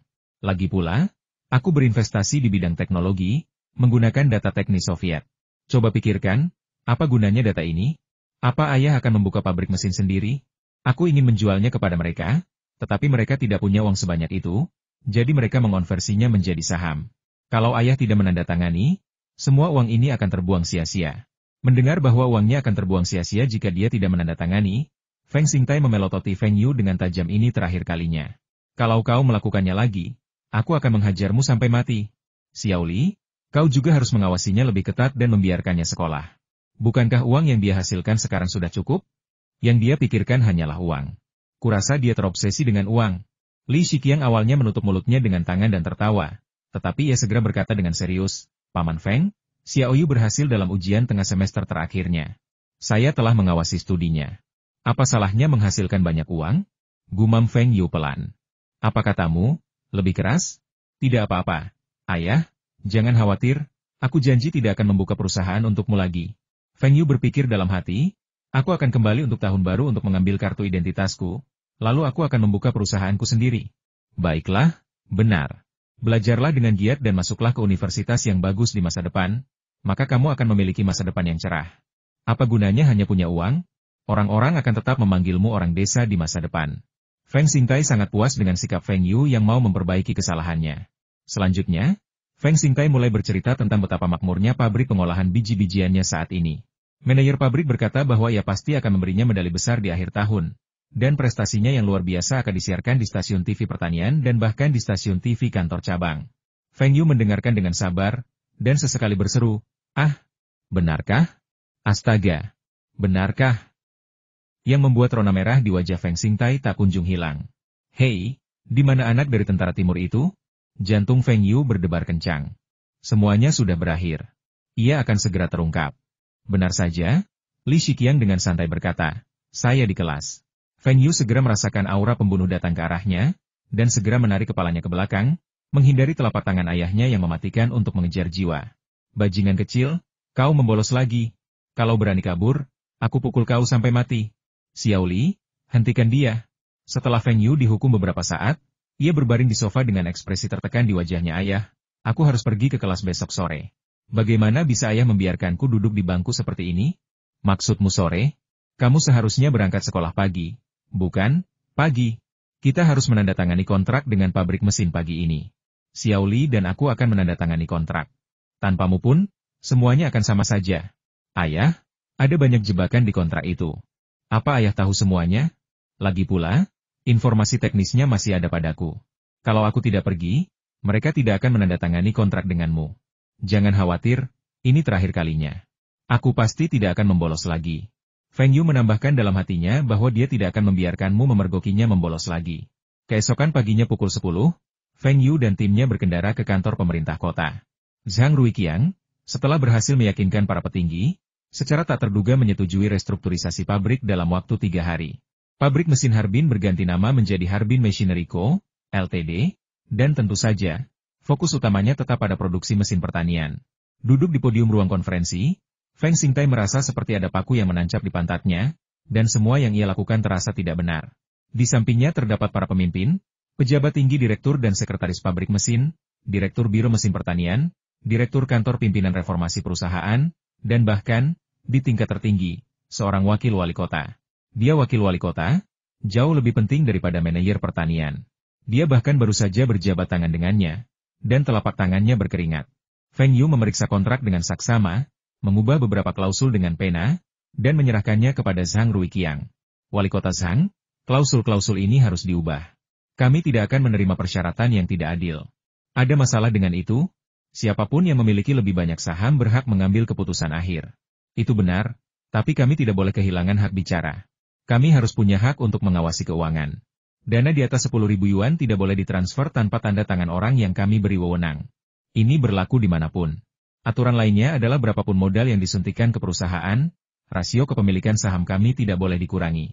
Dan di sisi lain, tidak masalah jika hanya ada satu orang di tim kepemimpinan perusahaan, tetapi kami punya hak veto untuk proposal yang melibatkan dana di atas 1 juta yuan.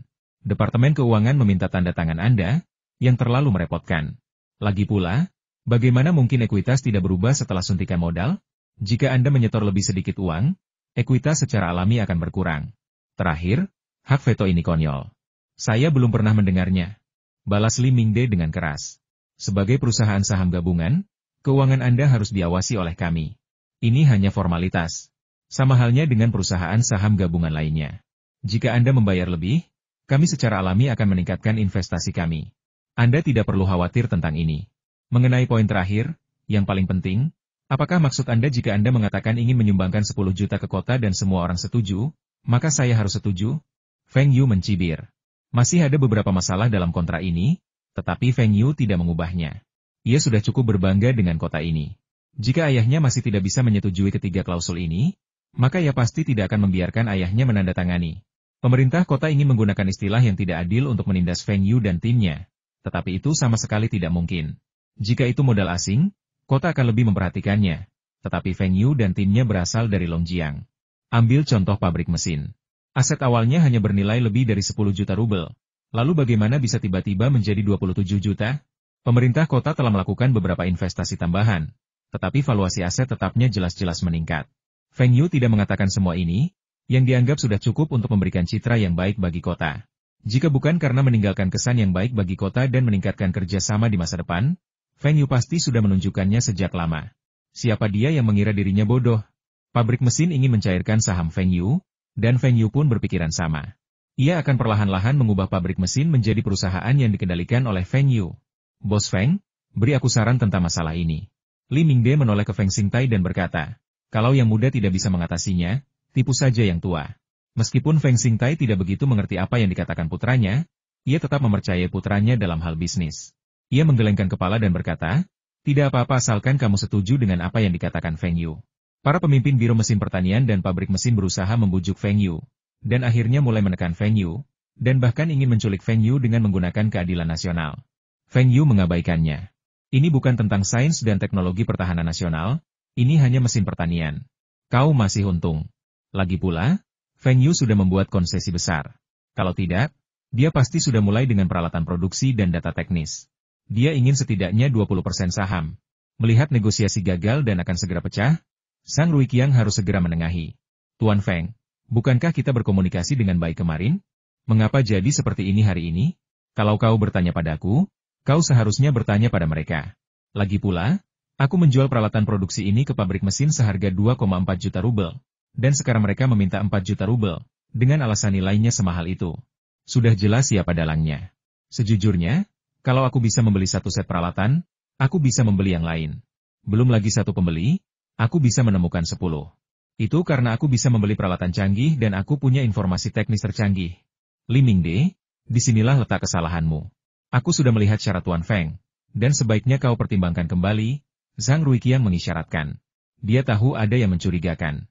Dia juga berusaha memaksimalkan keuntungan untuk pabrik mesin dan kota, tetapi dia tidak menyangka pabrik mesin akan melakukan pekerjaan seburuk itu. Mereka tidak hanya melaporkan aset tetap secara keliru, tetapi juga ketahuan sekilas. Benar-benar sampah. Pemerintah kota mengadakan pertemuan 2 hari terakhir dan mengumumkan perlunya menjaga hubungan baik dengan Feng Yu. Kemampuan mereka untuk memperoleh peralatan dan teknologi canggih Soviet merupakan bukti nyata. Jika Harbin dapat memperoleh lebih banyak lagi, mengembalikan kejayaannya sebagai basis industri nasional bukanlah hal yang mustahil. Nah, apa yang terjadi? Kau pikir orang-orang ini mencoba menipu kita? Tanya Feng Xingtai pelan, menarik Feng Yu ke samping. Pemimpin tidak bisa menipu orang lain untuk mendapatkan uang mereka. Dia perlu bicara dengan mereka tentang ini. Bukan apa-apa. Saya sengaja membiarkan mereka melakukannya. Tanpa pabrik mesin, tanpa dukungan pemerintah kota atau bahkan provinsi, akan sulit bagi kami untuk melangkah lebih jauh. Jangan khawatir, kami pasti tidak akan rugi. Saat ini, Kirilenko sangat sulit mendapatkan beberapa peralatan dan teknologi, dan hal ini melibatkan risiko yang besar. Hal ini disebabkan oleh penurunan harga yang terlalu drastis, dan beberapa pabrik sulit diajak menjalin hubungan masyarakat. Tunggu saja setahun lagi, ekonomi Soviet akan terus merosot, dan penutupan pabrik akan semakin parah. Mereka yang berani menjual peralatan bahkan akan menghubungi Anda. Saat itu, Feng Yu bisa mendapatkan lebih banyak peralatan canggih. Saat itu, harga peralatan di pabrik mesin tidak akan murah. Dengan menggunakan peralatan ini sebagai taruhan, Feng Yu secara bertahap akan menguasai pabrik mesin. Kepemimpinan pabrik mesin saat ini memiliki ide-ide yang sudah ketinggalan zaman. Di bawah kepemimpinan mereka, pabrik mesin tidak akan banyak berkembang. Meskipun Feng Yu tidak profesional, setidaknya ia dapat membantu pabrik mesin menghindari beberapa hambatan. Li Mingde dan kelompoknya berkumpul untuk membahas bahwa Tuan Feng muda ini tidak mudah dihadapi, dan Tuan Feng yang lebih tua tidak banyak bicara, selalu bertanya kepada putranya apapun yang ditanyakan. Jadi, mengapa kita tidak sepakat saja? Namun, 3 syarat yang diajukan Feng Yu sungguh membuat mereka sangat tidak nyaman. Awalnya mereka berencana menjadikan Feng Xingtai sebagai wakil manajer, atau ketua serikat pekerja, atau semacamnya. Namun, itu hanyalah gelar, tanpa wewenang. Pada akhirnya, Li Mingde tetaplah yang memegang keputusan akhir. Sayangnya, Feng Yu sama sekali tidak terpengaruh. Sebaliknya, ia hanya menunjukkan masalah pelaporan aset tetap yang salah. Bagaimana jika mereka tetap tidak setuju dan Feng Yu meminta pemeriksaan ulang aset tersebut? Baiklah, kontraknya bisa diubah sesuai kebutuhan Anda. Bisakah kita menandatanganinya sekarang? Saya akan memeriksanya setelah saya selesai merevisinya. Feng Yu mencermati kontrak yang telah direvisi. Li Mingde dan yang lainnya tidak lagi mempermainkan mereka. Semua yang dikatakan Feng Yu diubah, dan tidak ada klausul baru yang ditambahkan.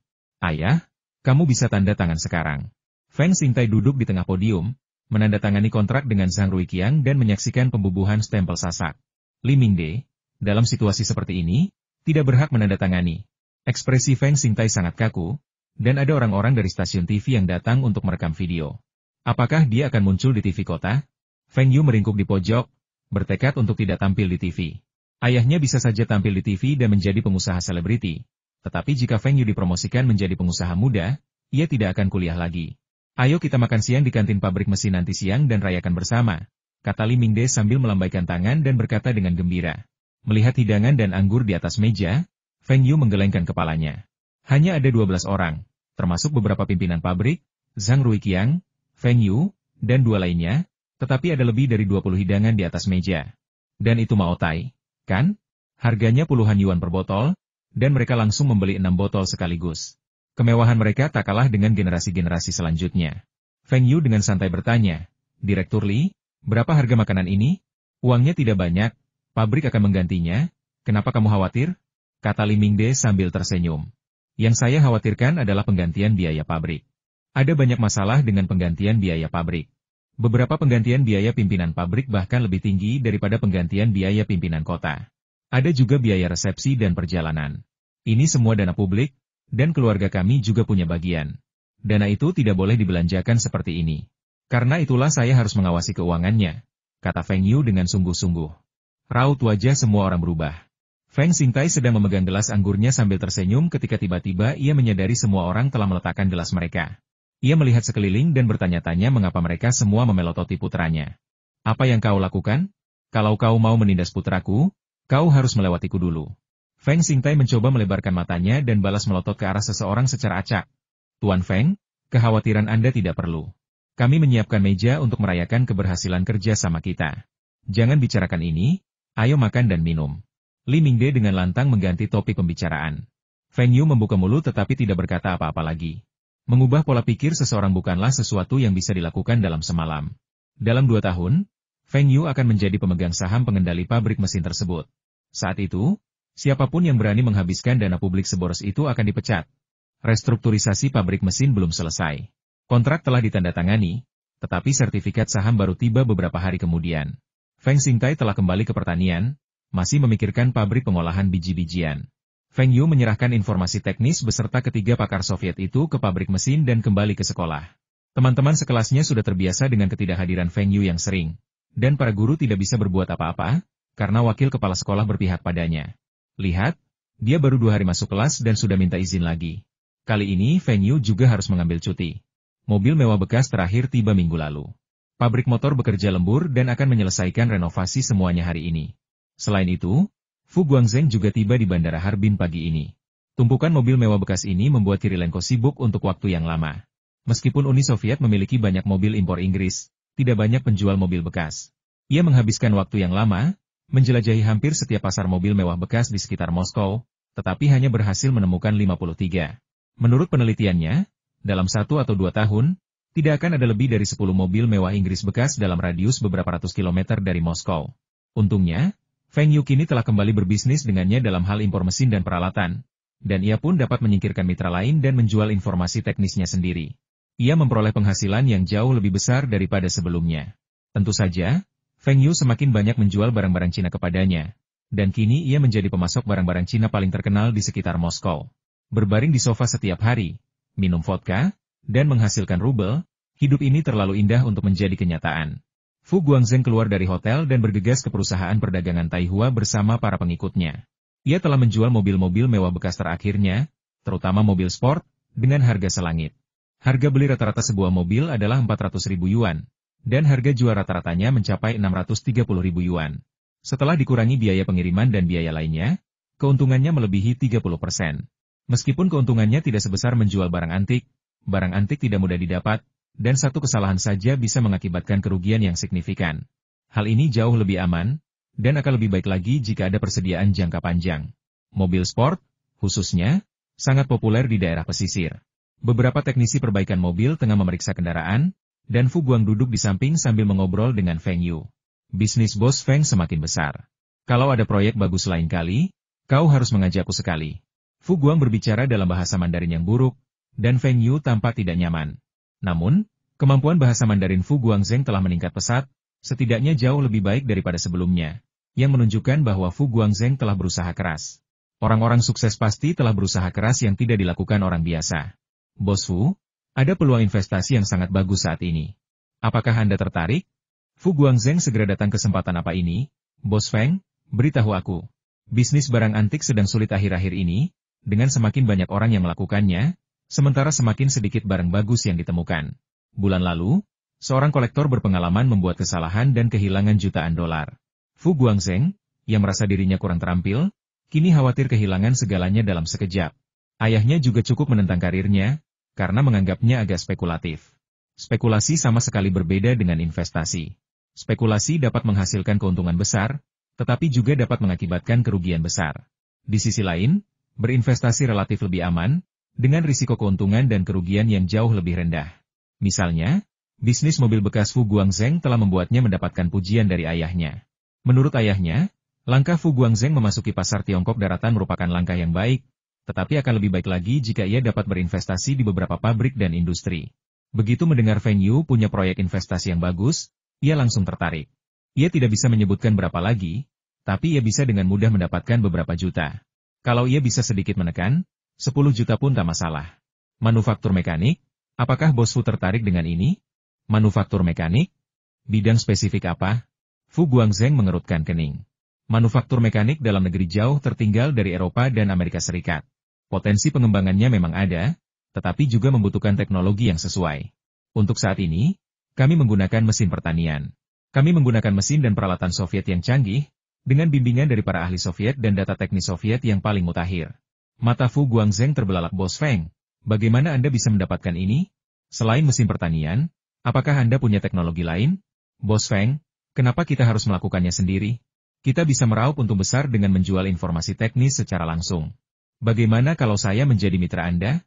Saya akan menyediakan modalnya dan Anda akan mendapatkan bagian terbesarnya. Feng Yu menggelengkan kepalanya.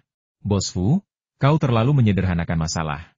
Kau mungkin tidak tahu banyak tentang situasi di dalam negeri. Kalau kau tidak punya latar belakang pemerintahan dan menjual kembali informasi teknis, kau mungkin akan ditangkap hanya setelah 2 kali percobaan. Mitraku saat ini adalah Harbin Machinery Factory, yang telah direorganisasi menjadi Harbin Machinery Co., Ltd. Ayahku memiliki 10% sahamnya.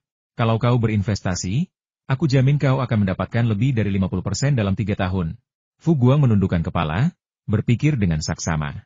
Ada banyak masalah dalam berkolaborasi dengan perusahaan milik negara. Ia telah bertemu banyak pemimpin perusahaan milik negara di selatan. Mereka memiliki pemikiran yang kaku dan manajemen yang terbelakang. Mungkinkah ada masa depan dalam berkolaborasi dengan orang-orang seperti itu? Namun, karena perusahaan mesin ini sekarang memiliki peralatan dan teknologi Soviet yang canggih, seharusnya mudah untuk membuat terobosan. Selain itu, menurutnya, Feng Yu juga seorang investor yang sangat cerdik. Ayah Feng Yu telah berinvestasi di perusahaan ini, jadi ini seharusnya menjadi investasi yang bagus. Lagi pula, apa yang dikatakan Feng Yu masuk akal. Tanpa latar belakang pemerintahan, banyak hal yang benar-benar merepotkan. Bos Feng, bisakah kau memberitahuku kenapa kau harus memintaku berinvestasi? Fu Guangzheng menatap mata Feng Yu. Ia merasa Feng Yu belum mengatakan apa-apa. Sebenarnya, ada banyak orang yang bisa saya hubungi. Saya memberitahu Anda ini karena identitas Anda sebagai pengusaha Hong Kong. Sejujurnya, ada banyak hal tentang perusahaan ini yang tidak saya sukai. Keuangannya kacau, manajemennya terbelakang, para pemimpin pabriknya kaku dalam berpikir, dan para pemimpin non-profesional dari kota sering memberi kami instruksi. Dengan suntikan modal Anda, saya yakin dapat sepenuhnya memperbaiki masalah ini dalam setahun. Dalam perusahaan saham gabungan, pemegang saham pengendali memiliki keputusan akhir. Mengapa mereka harus mendengarkan Anda? Bagaimana jika saya bisa menjadi pemegang saham utama? Feng Yu bertanya balik. Apakah kau akan terus menyuntikkan modal untuk mengencarkan saham mereka? Wajah Fu Guangzheng tampak tidak senang. Mengencarkan saham kota juga akan mengencarkan sahamnya. Lalu apa gunanya investasinya? Apakah dia akan membuat gaun pengantin untuk Feng Yu? Kamu juga bisa terus berinvestasi. Kamu tidak punya uang, tapi ayahmu punya. Dengan jaminan saham-saham ini, ajukan pinjaman kepada ayahmu. Apakah dia akan menolak? Kurasa kamu bisa melihat prospek perusahaan mesin ini. Kita adalah negara agraris yang besar, dan Anda bisa melihat betapa menjanjikannya prospek penjualan mesin pertanian. Lebih lanjut, metode saya untuk mengurangi saham tidak akan melalui suntikan modal, melainkan melalui investasi pada peralatan canggih dan sumber daya teknis lainnya. Mereka tidak akan bisa menolaknya. Dan ini juga akan memastikan kita mempertahankan setidaknya 10 tahun kepemimpinan teknologi dan peralatan di Tiongkok. Anda punya gambaran berapa banyak yang bisa kita hasilkan dalam 10 tahun, kan? Fu Guangzheng hampir tercengang oleh janji Feng Yu. Ia ragu sejenak, lalu berkata, Bos Feng, bisakah Anda membiarkan saya memikirkannya dan memberi Anda jawaban dalam beberapa hari? Feng Yu mengerti bahwa Fu Guangzheng ingin membicarakan hal ini dengan keluarganya. Tentu saja, masih ada waktu sebelum tahun baru. Setelah meninggalkan pabrik, Fu Guangzheng menemukan kantor pos dan menelepon ke rumah. Ia merasa perlu membicarakan hal itu dengan ayahnya. Meskipun ayahnya tidak terlalu menyukainya, ia tetap akan memberinya nasihat jika menyangkut urusan bisnis. Setelah mendengarkan penuturan Fu Guangzheng, Fu Rongjin sangat senang. Meskipun biasanya ia memperlakukan putra sulungnya dengan lebih baik, mereka tetaplah putranya. Bagaimana mungkin ia tidak peduli pada Fu Guangzheng? Namun, Fu Guangzheng enggan mengikuti jalan yang telah ia susun. Ketika ia diajari berinvestasi, ia sama sekali tidak tertarik. Sebaliknya, ia menyukai barang antik, kaligrafi, dan lukisan. Berapa banyak uang yang telah terbuang sia-sia untuk keluarganya hanya dalam beberapa tahun terakhir? Untungnya, ia perlahan-lahan mendapatkan pengalaman dan setidaknya mampu mencapai titik impas, bahkan menghasilkan keuntungan tahun ini. Namun, Fu Rongjin masih merasa bisnis ini sulit dan terlalu berisiko. Namun, 2 bulan yang lalu, Fu Guangzheng tiba-tiba membeli sejumlah mobil mewah bekas Inggris. Harga belinya tidak tinggi, tetapi keuntungannya cukup besar. Bisnis ini membuat Fu Rongjin semakin memperhatikan Fu Guangzheng. Jika anak ini bisa mengenal beberapa orang yang lebih cakap di daratan, itu akan sangat berarti bagi seluruh keluarga Fu. Ambil contoh investasi di Harbin Machinery Company. Fu Rongjin belum pernah mendengar tentang perusahaan ini, tetapi jika benar seperti yang dikatakan putranya, dengan peralatan dan teknologi Soviet yang canggih, serta bimbingan para ahli, itu akan menjadi investasi yang bagus. Namun, ini bukanlah kebahagiaan terbesar Fu Rongjin. Ia justru sangat senang karena Fu Guangzheng telah bertemu Feng Yu. Seorang pemuda, yang masih sekolah, telah membuka jalur perdagangan antara Tiongkok dan Jiangsu, dan bahkan memperoleh peralatan dan teknologi canggih yang bahkan pemerintah pun tidak mampu. Pasti ada sosok yang kuat di balik anak ini. Fu Rongjin percaya bahwa membangun hubungan baik dengan Feng Yu lebih penting daripada keuntungan finansial sementara putranya. Ia senang putranya benar-benar mendapatkan teman yang cakap. Investasi di perusahaan mesin itu hanya 3 juta rubel. Aku akan menanggungnya. Mendengar ayahnya setuju memberinya uang, sehingga ia tidak perlu mencari teman untuk mendapatkan pinjaman, membuat Fu Guangzheng merasa kebahagiaan datang tak terduga. Dengan begitu, ia tidak hanya bisa mempertahankan hubungannya dengan Feng Yu, tetapi juga memiliki investasi yang stabil. Lebih penting lagi, ia akan memiliki sejumlah besar uang tunai, yang memungkinkannya untuk terus mengoleksi barang anti kesayangannya. Li Mingde mengalami sakit kepala beberapa hari terakhir. Peralatan Soviet yang dijual Feng Yu ke pabrik mesin benar-benar luar biasa, jauh lebih unggul daripada peralatan mereka yang ada, dan harganya memang sangat rendah. Setelah mempelajari data teknisnya, ia memastikan bahwa peralatan itu setidaknya 10 tahun lebih canggih daripada peralatan domestik, dan Feng Yu tidak berbohong kepadanya tentang hal itu. Para ahli tersebut benar-benar ahli, tidak hanya membimbing mereka dalam rakit dan mendebuk peralatan baru, tetapi juga membantu mereka meningkatkan peralatan lama mereka, dengan dedikasi penuh. Tetapi proses restrukturisasi itulah yang membuatnya menanggung kesalahan besar. Awalnya, ia memerintahkan para pemimpin kota untuk meningkatkan aset tetap, lalu mentransfer dana dari kota untuk mengurangi rasio ekuitas Feng Xingtai, dan kemudian mengembalikan uang tersebut ke kota selama restrukturisasi. Bagaimanapun, bahkan jika perusahaan tersebut diubah menjadi perusahaan, ia akan tetap menjadi manajer umum perusahaan, dan alokasi dana hanya tinggal 1 goresan pena.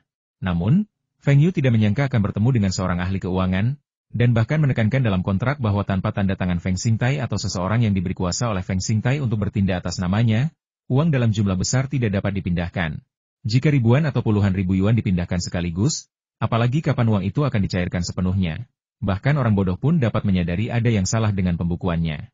Jika ini sampai di luar kendali, ia tidak akan mampu mengatasinya. Sekarang pemerintah kota mendesak perusahaan mesin untuk mengembalikan uang pinjaman, dan hari ini ia pergi menemui wakil wali kota Zhang. Tetapi wakil wali kota Zhang memintanya untuk mencari tahu sendiri. Jelas wakil wali kota Zhang lah yang pertama kali mengisyaratkannya untuk melakukannya. Zhang Ruiqiang tidak menyangka Feng Yu begitu cerdik, mengantisipasi segala tipu muslihat yang mungkin mereka gunakan. Ia juga geram. Ia telah berjanji kepada wali kota bahwa ia akan meminjam uang dari pemerintah kota.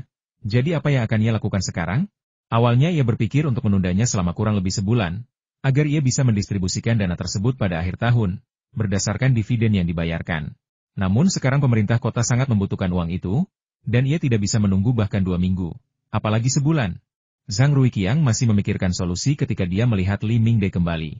Pak Li, apa lagi yang bisa kulakukan? Zhang Ruiqiang sedikit kesal. Aku juga sedang berusaha membantumu mencari solusi. Kenapa kau menggangguku seperti ini? Selain urusan perusahaan mesinmu, masih banyak pekerjaan yang harus diselesaikan di kota ini. Wali kota Zhang, saya baru saja menerima kabar bahwa seorang pengusaha Hong Kong datang hari ini dan mengatakan ingin berinvestasi di perusahaan mesin kita. Apakah menurut Anda sebaiknya kita menjual sebagian sahamnya kepadanya?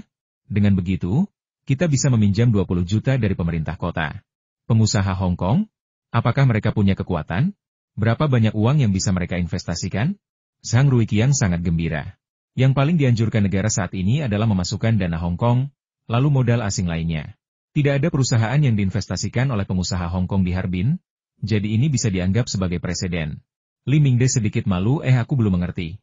Pengusaha Hong Kong itu akan datang ke perusahaan untuk inspeksi sore ini, dan kemudian kedua belah pihak akan saling mengenal. Baiklah, apa yang masih kau lakukan di sini? Ayo kembali ke pabrik. Tidak, ayo kembali ke perusahaan dan bersiap-siap. Kita harus mendapatkan investasi ini. Setelah Li Mingde pergi, Zhang Ruiqiang segera pergi ke kantor wali kota untuk melapor. Jika masalah ini dilaporkan kepada pemimpin, itu akan menjadi kabar baik. Jika dia yang mengambil keputusan sendiri, itu akan menjadi keputusan yang salah. Bos Feng, kau tidak ikut denganku? Bukankah keluargamu juga punya saham di perusahaan ini? Fu Guang duduk di depan Feng Yu, tampak bingung. Feng Yu tersenyum misterius dan berkata, bukan saja aku tidak mau pergi denganmu, tapi lebih baik kau tidak bilang kau mengenalku. Apalagi bilang aku yang memperkenalkanmu untuk berinvestasi. Kalau tidak, investasi ini pasti tidak akan berhasil. Mengapa? Feng Yu mengangguk. Karena perbedaan ideologi, mereka sangat waspada terhadap saya. Jika di Hong Kong, apakah saya akan bekerja sama dengan mereka? Saya hanya akan mencoba mencaplok mereka, karena saya menyediakan peralatan dan teknologi canggih. Tapi di Tiongkok daratan, saya harus bekerja sama dengan mereka untuk sementara waktu, kalau tidak akan terlalu banyak masalah. Fu Guangzheng mengerutkan kening, bahkan jika kita berdua dijumlahkan, sahamnya tidak akan lebih dari setengah. Mereka tetap memegang kendali penuh atas perusahaan. Ini, jangan khawatir, untuk saat ini mereka yang memegang keputusan akhir, dan itu tidak akan memengaruhi kepentingan kita. Dalam beberapa tahun, kebijakan akan lebih dilonggarkan, dan kemudian tibalah saatnya kita untuk menorehkan prestasi. Jika Bos Fu menyesal, dia bisa melepaskan investasi ini, kata Feng Yu sambil tersenyum. Fu Guangzheng teringat nasihat ayahnya dan menatap Feng Yu dengan tegas. Tidak, karena Bos Feng bilang perusahaan ini layak diinvestasikan, aku percaya. Sebenarnya, inspeksi sore ini hanya formalitas. Aku bertekad untuk menginvestasikan uang ini. Bagaimanapun dihitung, Fu Guangzheng tidak rugi. Dana tersebut dipasok oleh ayahnya dan atas namanya. Sekalipun rugi, ia akan memiliki aset tambahan hampir 20 juta RMB. Paling banter, ia bisa menjualnya. Dengan uang ini, ia bisa menjadi salah satu pedagang barang antik papan atas. Feng Yu mengangguk puas. Fu Guangzheng sangat mempercayainya. Jadi ketika dia menghasilkan banyak uang di masa depan, dia bisa membawanya. Anda tidak akan menyesali investasi ini. Saya jamin dengan nyawa saya. Pasang spanduknya lebih tinggi. Kenapa bendera warna-warni itu miring? Ada daun di sudut. Bersihkan. Bos besar dari Hong Kong akan segera datang. Dia tamu asing, jadi kita harus menyambutnya dengan baik. Ini tidak hanya memengaruhi citra perusahaan kita, tetapi juga citra kota dan bahkan provinsi. Kita harus sangat memperhatikannya. Pabrik, tidak. Manajer umum, apakah menurutmu pengaturan ini baik? Li Mingde melihatnya dan mengangguk penuh semangat. Oke. Apakah kafetaria sudah disiapkan? Kita sudah membuat pengaturan. Kita punya banyak buruan. Aku jamin bahkan bos besar di Hong Kong pun belum memakannya.